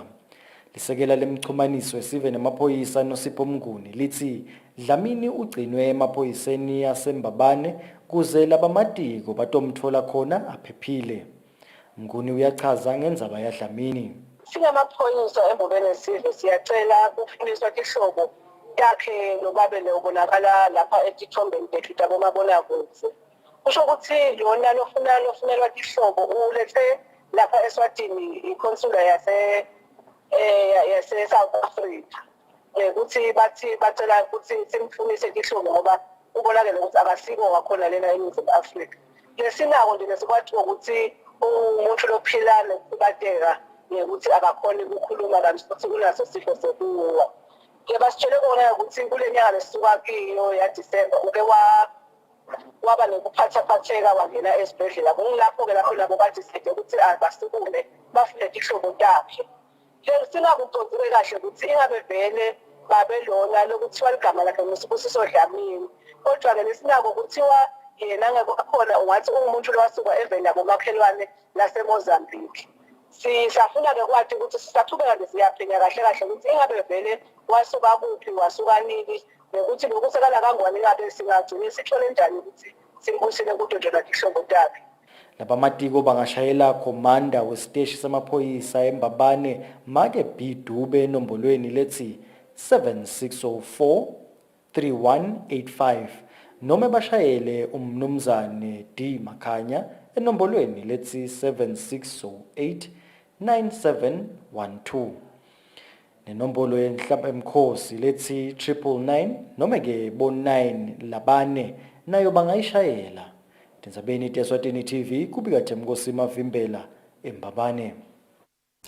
Libonakala tichubeka nekwenyuka tinombolo tebantfu labacwila emifuleni lapha eveni. Amaphoyisa embube kanye nesive endzaweni yakaMadlenya ahlangene afuna Bongani Mabona lonyamalele ekhaya ngelisonto yentsambama kanti kuthiwa wathi usaya emfuleni elisuthu uyobuka ukuthi emanti anganani.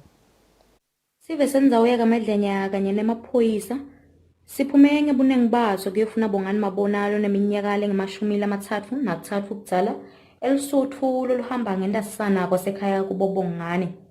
Achaza atsatse wabo nomphumelelo Ngcamphalala uthi Bongani bekasebenta eThamboti indlela yekuthi afike emsebentini bekukuthi ayowela lapha ekhathi elisuthu. Sababona kuhlokele ekhaya bomake kuyahla soqashabo ediselanga kabuye waba nako lokuthi ngabe kwentekeni akavuka wathi ngabonani wathi akucabanga ukuthi avuse bamfike abatomhlula la emfuleni but wasososisi swami lomncane hayi akeme kwenteke utawuvela ukusake ngalomsomluko ekseni ngabo 4 wavuka ngabo 4 wavusa umnake umfana wathi akede naye atombuka ukuthi ngabe la mfuleni lathi utakhona ukugcine kwentekeni maphana kusola akabuyi ngayitolo lelanga kabuyi batatobuka ke la mfuleni la letubuko nje lebe bawela kulo lesinye isikhathi nakamancane nabantu nabaye emsebenzini eThamboya nabathi bafika la tibuweni bakhanza impahla takhe tonke nje abekhumule konke ngisho necingo nalo likhona lilangi ngendlala beke khona la tibukweni batikhanza letimvuku leticathulo bavele kwakhanya ukuthi hayi shothi akekho vele ungenela emfuleni. Umphathi wamaphoyisa esiphofaneni Oscar Motha uyasilandzisa ngeluphenyo lwamaphoyisa kanye netinhlambi. Solwaka katholakali. Sive njengoba siphume ngetinkani siphokophela ukuthi singewelela khona ngesheya la khona sifuna kudenedisa khona ukuthi vele ingabe umnakethu lona udliwe yini. Ngiyethemba dadewethu usawubuka umfula uyawubona bubanti bawo. Uyawubona ukuthi ugola tinsethe. Usabukile nakuwo insathele sike sayikhomba nengwenya lebeyibonakala nje ithamele sicelo khona ngesheya lokusho kona ukuthi umfula wethu lona ucrocodile infested ngalenye indlela dinenge tingwenya kusho bungoti lokho kuso sive sinawe ama divers la lesikholela ukuthi etekona kutosisita inhlupheko nje thathu lekhona lencane ukuthi sikebe sethu sisilimalele kodwa ke immediately basitshela lela silungiswa khona ukuthi sesikahle seyifakiwe insimbi sitawuqhubeka neluphenyo yena umnakethu sengatholakala singanxusa sicele sona sive ukuthi awu dadewethu asihambele khashane nemfula kuleti khathi leti sinxuse nabo bantwana kungadlali emfuleni ngaleti khathi leti ngesimo lesikhona semifula ngesimo setingwenya letikhona lesiyingoti kakhulu kuzivisa buhlungu kakhulu dadewethu lele sikuko lokho. Nabe tindzaba talomsakato bahlanganisa lombiko bekuchubeka kufunwa kwabongani mabona. Umbiko uhlanganiswe ngithembelihle Magutshwa Tithombe ngithemba ashaba ngukumadlenya.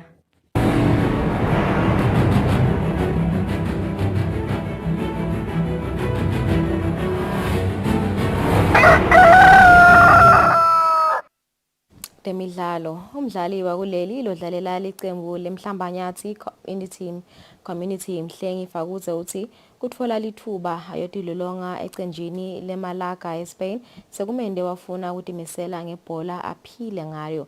Fakuze bekakhuluma nakasuka kuleli alibhekisa eSpain lapho ayotilolonga nelicembu leMalaga tinyanga letine. Uluphupho la wonke umdlali osemncane ukuthi ahamba athole lithuba likuyotilolonga emaqenjini langesheya kwetilwandle. Umdlali welicembu lemhlambanyathi community Mhlengi Fakuze yena ulitholile lithuba njengoba umenyiwe licembu leMalaga yaseSpain ukuthi totilolonga nelicembu tinyanga letisithupha. Ngiyodlalela iFC Malaga City elithuba ngilithole ngekuthi ngiye ku-UK Schools Football Program lapho bangiscout khona ukuthi ngibe ne-6-month trial e-FC Malaga City.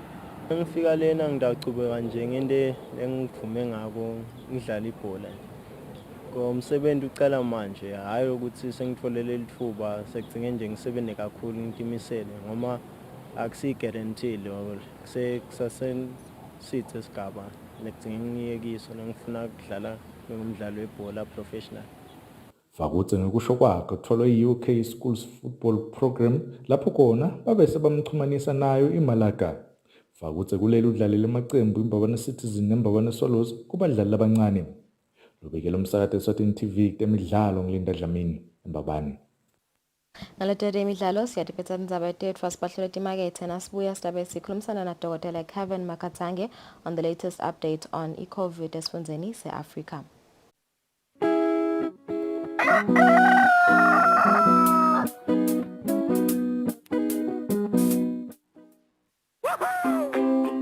Pay your TV license quickly and easily with MTN Momo. Simply dial *007 *3# and select option 8 for TV license. Enter your national ID number as your reference and the amount you wish to pay. Then enter your PIN to confirm your payment. Once your payment has been made, you'll receive a confirmation SMS of your payment. If you're a first-time payer, you get another SMS for your TV license. So legalize your entertainment from the comfort of your home. Pay your TV license the easy and convenient way with MTN Momo. Everywhere you go, MTN.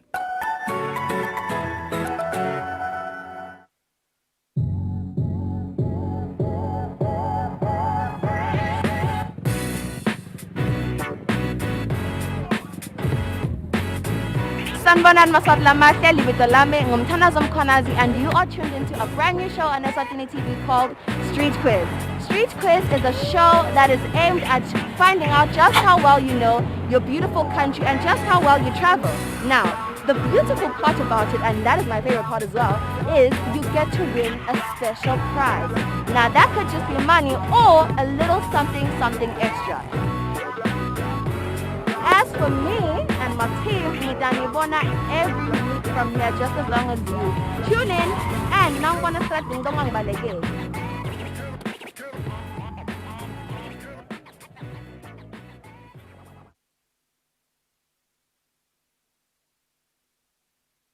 I do the most. Watch local TV on the go with the Eswatini TV app for only 20 emalangeni. Come on. Do the most with Eswatini TV app. Download from Google Play Store or App Store. We're good together. Everywhere you go, MTN.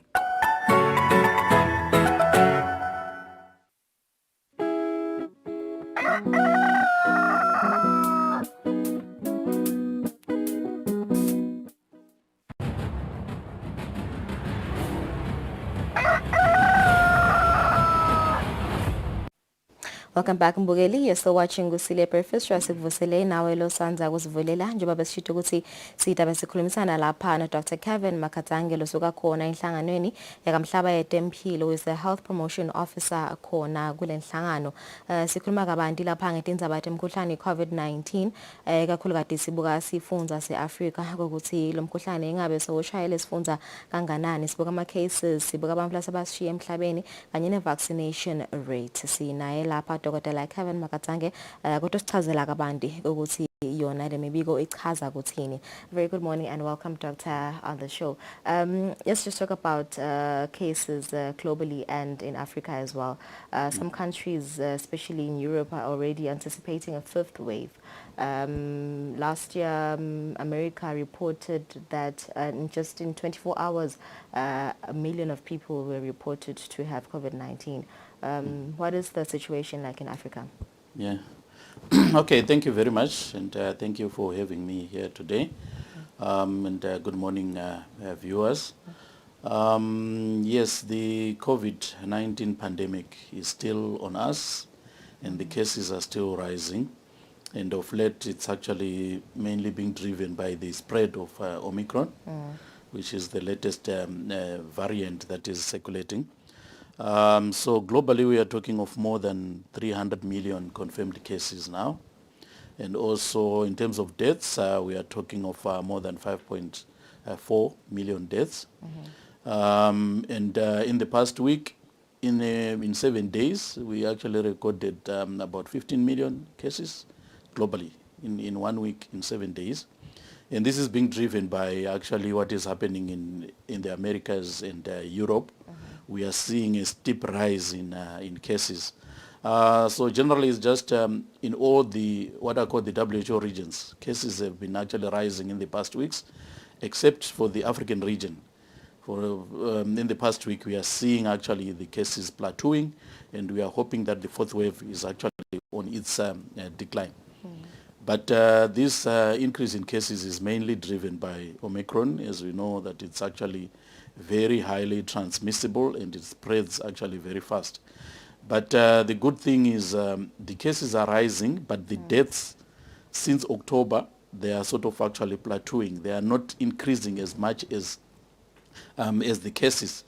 So hospitalizations and deaths in most of the countries are not as high as what we saw with the third wave and even with the second wave.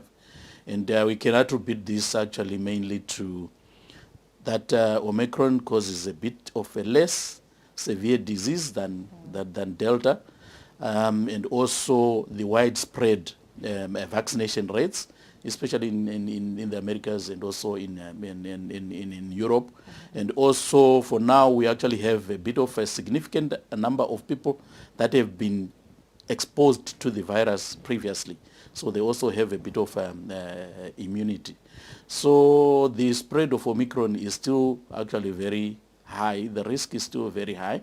So what WHO recommends is that countries should continue to work towards reducing transmission and encouraging people to get vaccinated, because this is actually contributing towards less severe deaths, less severe disease and also deaths. All right, Doctor. I've noted that since last year, around November, December, cases have decreased, as well as the number of deaths compared to the year 2020, where there was the third wave, where there was the Delta variant.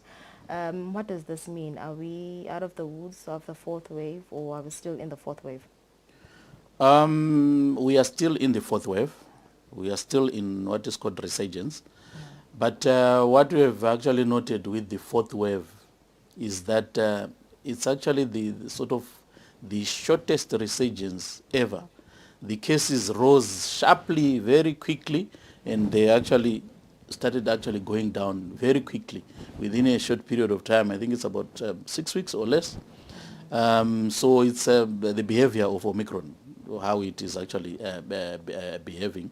And we don't know what will happen with other variants that are going to come, because these variants will continue to come. As long as COVID-19 is still spreading, we'll have more of these variants, but then they behave actually differently.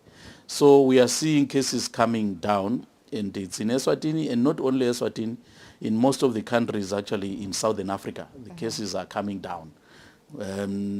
It's only Botswana where the cases last week, they actually rose a little bit, but the cases are coming down. But it doesn't mean that we are out of it. The risk of the spread is still very high. If we are not careful, we can actually start also even picking up. So people are encouraged to continue to protect themselves as much as possible, and especially with actually vaccination. That's one of the ways that we are actually having hope in that it will help us to reduce deaths and severe disease. Okay, so if I may ask, Doctor, why is it that in some countries, particularly in Europe, as I've mentioned, that in America they reported 1 million cases in 24 hours, whereas in other countries, it's not spreading as rapidly as other countries. For instance, here in Eswatini, we can report about 30 cases a day. Whereas in America they reported 1 million. What is it that they are not doing right? There are a number of factors that actually affect the spread of this disease and how it actually behaves, and we are still actually also learning a lot. And mainly, the virus, it doesn't move itself around. It's human beings that move the virus around. So there's a lot of movement. So yes, a lot of social mixing, a lot of the movements that are actually happening, and our behaviors are the ones that actually lead to the spread of the disease. Okay. So we just need to be, as humans, adopting our preventative measures, and that will actually help us to cut the transmission. Okay, so let's talk about the vaccination rate in Africa. The last at 2%. I just hope the number has gone upwards from then. So what is the vaccination rate? And looking at Eswatini's vaccination rate, we're still at 26%. Are we lagging behind, compared to other African countries? Vaccination in Africa, it has actually been met by a number of issues, mainly the issues of hesitancy, and fueled by people actually having the fear of the unknown and afraid of the side effects. So countries in Africa, I can say they've been actually really struggling to push the vaccination rates to be high. So overall, for the African continent, the fully vaccination coverage rate is at 10% at the moment. But we were supposed to be around 40% above, because that was the target. But we are actually still stuck at 10%. And there are some countries actually where it's actually less than 4% or even less. That's the fully vaccination coverage. Then in Southern Africa, when you look at the countries in Southern Africa, at the moment the one that is really leading with fully vaccination rate is Botswana with 43%. Then Eswatini, we are at 27%, sort of tied with South Africa. And then Lesotho is at 30%. And then we have the others, Mozambique, I think it's around 23, Zimbabwe is around 21, thereabouts. So, but by now we're supposed to be talking of more than 40%. And also the target is to get to 70% by mid this year, 2022. So there's a lot of work that needs to be done. So really, to answer you correctly, we are lagging behind as the African continent, as countries in the African continent.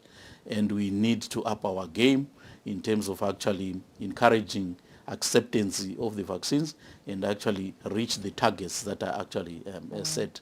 Because as you see in other continents, most of the other continents, they're talking of more than 40% vaccination coverage. But Africa, we are really lagging behind.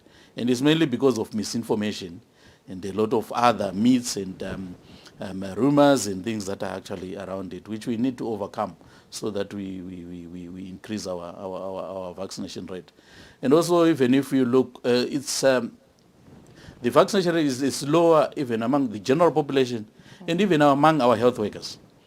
Because in Africa, actually, the vaccination rate among health workers is only 40%, the fully vaccination rate.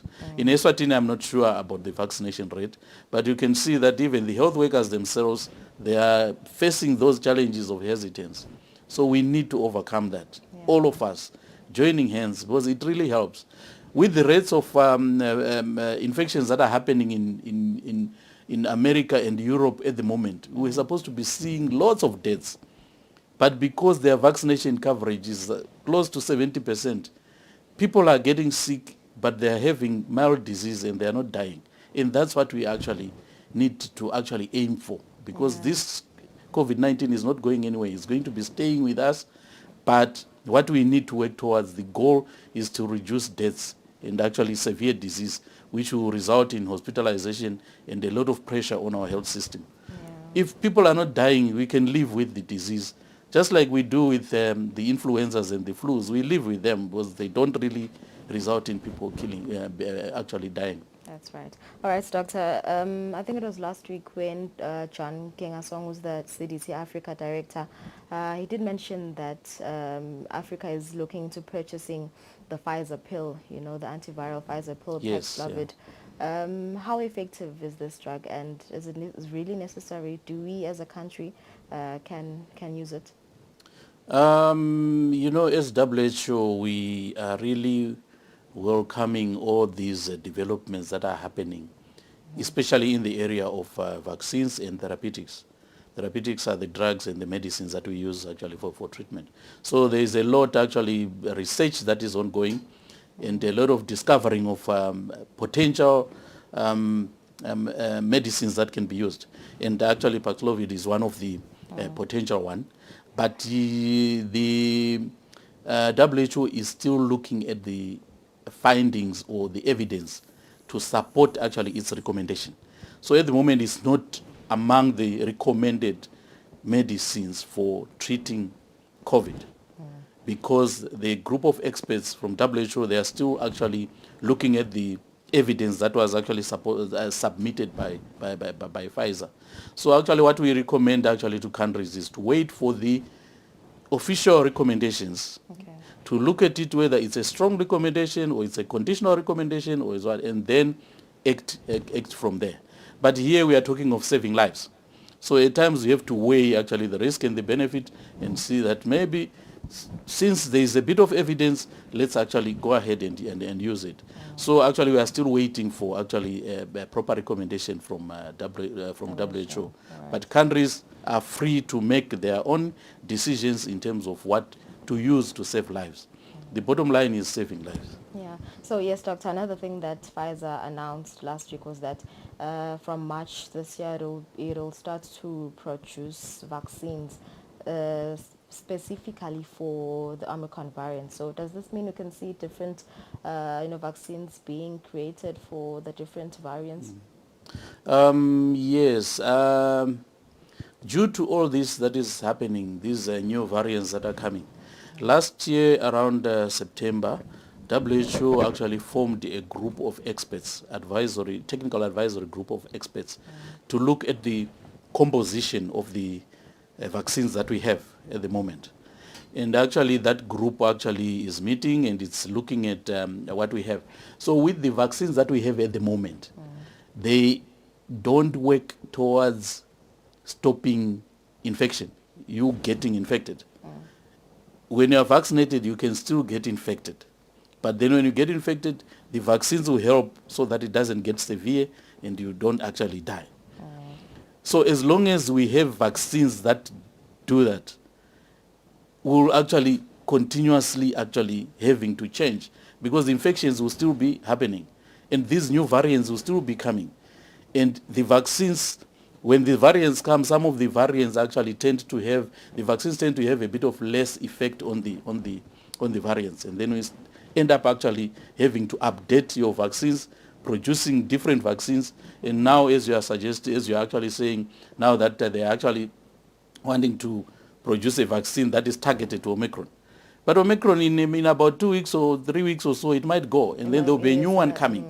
So you keep on actually updating and updating and updating these vaccines, which will not be really sustainable. So yes, they can do it, but just to help with this wave. With the fifth wave, we don't know what variant will be actually circulating. Then they might have to produce another one, but that's not sustainable.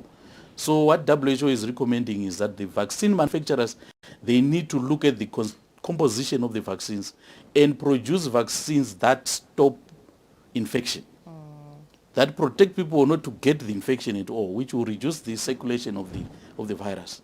And that's where now the technology is actually working towards. And that's what actually the advisory group is actually advising the vaccine manufacturers to look into. So this Omicron specific vaccine, yes, it will help because yes, cases are really rising. But with Omicron, it causes a bit of a less severe disease. Not to say that it's not dangerous. People should get it right. It doesn't cause severe disease, but it's still SARS-CoV virus is still COVID.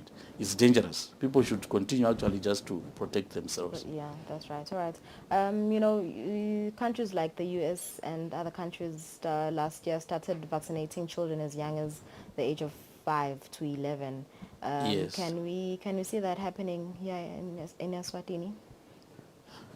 The vaccination of children and actually guidance from WHO is that children, they tend to have a bit of a mild disease. And these vaccines, they help to prevent severe disease and death. So the prioritization should be to cover those at risk of developing severe disease and death as much as possible before you can move actually to the lower ages. So the vaccination of children depends on looking at your availability of the vaccines and a lot of other issues. So really the vaccination of children should not be really the priority. As I say, the priority is to cover those actually risky groups as much as possible. And it's moving in stages. We're starting with 18 and above, then we moved now to 12 and above. Some countries now they are moving even to 5. So as we move forward, we might actually see it also even happening in Eswatini, actually adopting that policy. But it depends on a number of issues, as I actually say, the availability of the vaccines. Because the vaccine that can be used actually for those lower ages, it's only Pfizer. Because the other ones, there is no evidence that they actually studies that have been done in those age groups. So it's only Pfizer. So it depends on its availability and everything. But at the moment in Eswatini, we are targeting 12 and above. So we actually recommend that those children 12 years and above, they should get actually the Pfizer and they get actually covered. Because yes, it will help. Because the children, when they get the infection, some of them might develop actually severe disease. And it will affect them, their schooling and everything. So they benefit also from the vaccines, that when they get they'll get mild disease and life will actually continue. And so, yes, we recommend actually that we look at the risks and also look at the availability of resources as we actually roll out these vaccines even to the younger ages. All right. So for how long is the vaccine, effective in my body? For instance, I took my shot last year, so when again should I take another shot? With the vaccines that we have at the moment, yes, the evidence that is coming is that the maximum protection is actually up to about 6 months after your jab, your vaccination. Then after that, the protection tends to wane off, which is why you need to have another dose to try to actually boost. Maybe after They 6 call it months, boost. just get another shot. Not really, because what is very important is what is called the primary doses. Your first 2 doses of AstraZeneca, your dose of Johnson & Johnson, your first 2 doses of Pfizer. That's important. This one, yes, if you are at risk of, if the risk of transmission is very high in the community, yes, the 3rd dose will help to boost. But our target should be to cover as many people as possible with the primary doses. But yes, evidence is still coming, but yes, from 6 months it starts actually waning off, and then you need actually to boost it a bit with the booster doses or the 3rd doses. So with what is happening at the moment, yes, we might actually get to a situation where we have to have actually maybe annually every year getting a booster shot and things like that. Unless if we follow the advice from the technical advisory group to get vaccines that stop infection, which is actually the changing the composition of the vaccines that we have at the moment. But the vaccines that we have at the moment, they are effective. They work to actually stop severe disease and death. And that's our goal at the moment. And we can actually have evidence with what is happening. If we look at the 3rd wave and now the 4th wave, we see that deaths are really actually down. And even our admissions, they are really, really down. And it's actually making us breathe and be able to move on. Okay. I know that WHO always encourages or urges, old people, elderly people, more than 60 years and above to get a booster shot. But is it, can also children get booster shots, particularly those that have chronic illnesses? Yes. So the recommendation for the booster doses or the 3rd doses, yes, is those that are to target also those that are at a higher risk of severe disease. So that's the elderly, those living with comorbidities, those with diabetes, hypertension, and the like, and also even including children with comorbidities. Maybe it's a child with a heart disease, or it's a child with a lung problem, things like that. They also benefit from the booster doses as well. Okay. But otherwise, we really encourage the booster doses to be given to targeting first those groups with the higher risk of severe disease and death.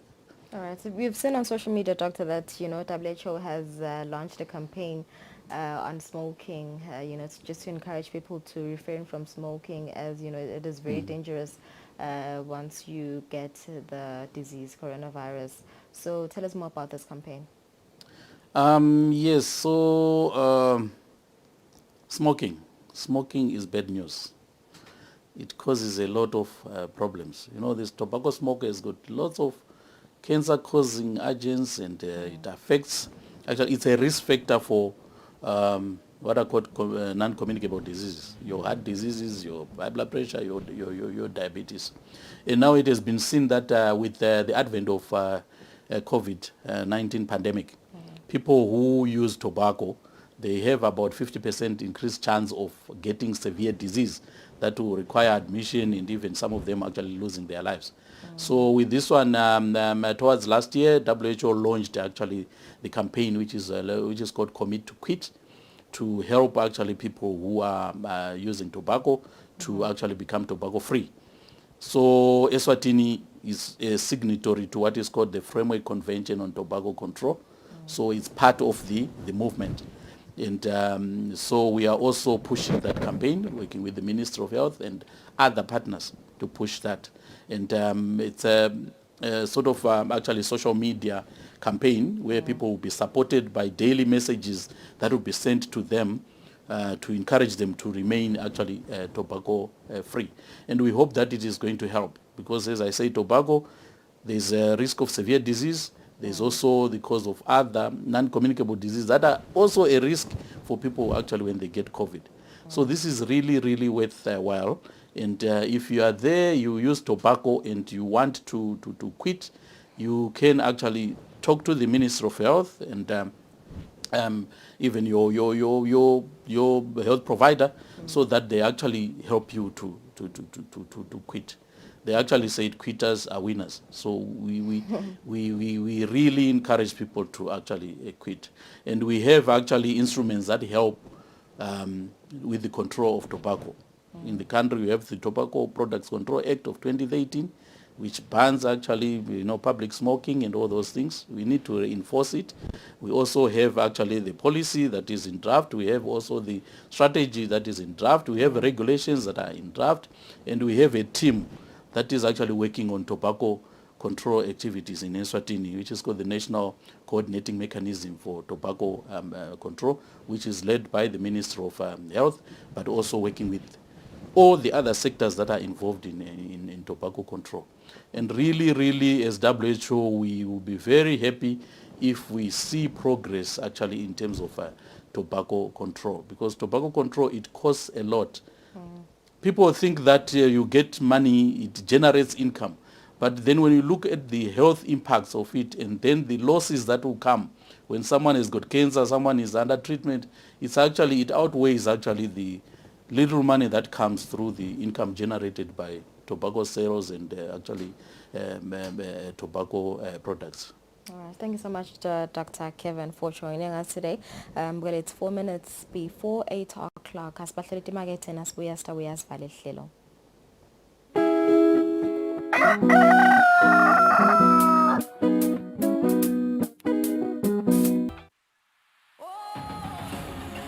Travel, play and inspire. The all-new season of Buhle Bethu is back on your screens with your girl, Nombumelelo Dlamini. Of course, we have a new face in our team, the ever so cheerful Neliswa. That's right, Bhumi. This new face is ready for fun and adventure in the beautiful kingdom of Eswatini. I'm so excited to be part of this show in this season. We are the squad that is ready to travel and explore safely in this new normal, the COVID-19 era. That's right. Don't forget to post your pictures on your social media pages and tag us. Who knows, we might just join you on your next trip. Join us and be part of the Buhle Bethu squad as we travel, play and inspire every Saturday exclusive to Eswatini TV. You can watch the latest episodes of the show on YouTube or download the Eswatini TV app to keep up to date.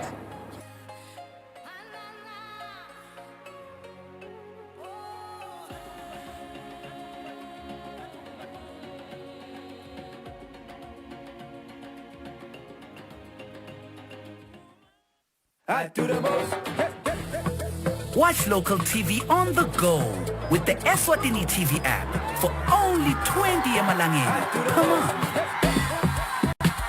Do the most with Eswatini TV app. Download from Google Play Store or App Store. We're good together. Everywhere you go, MTN.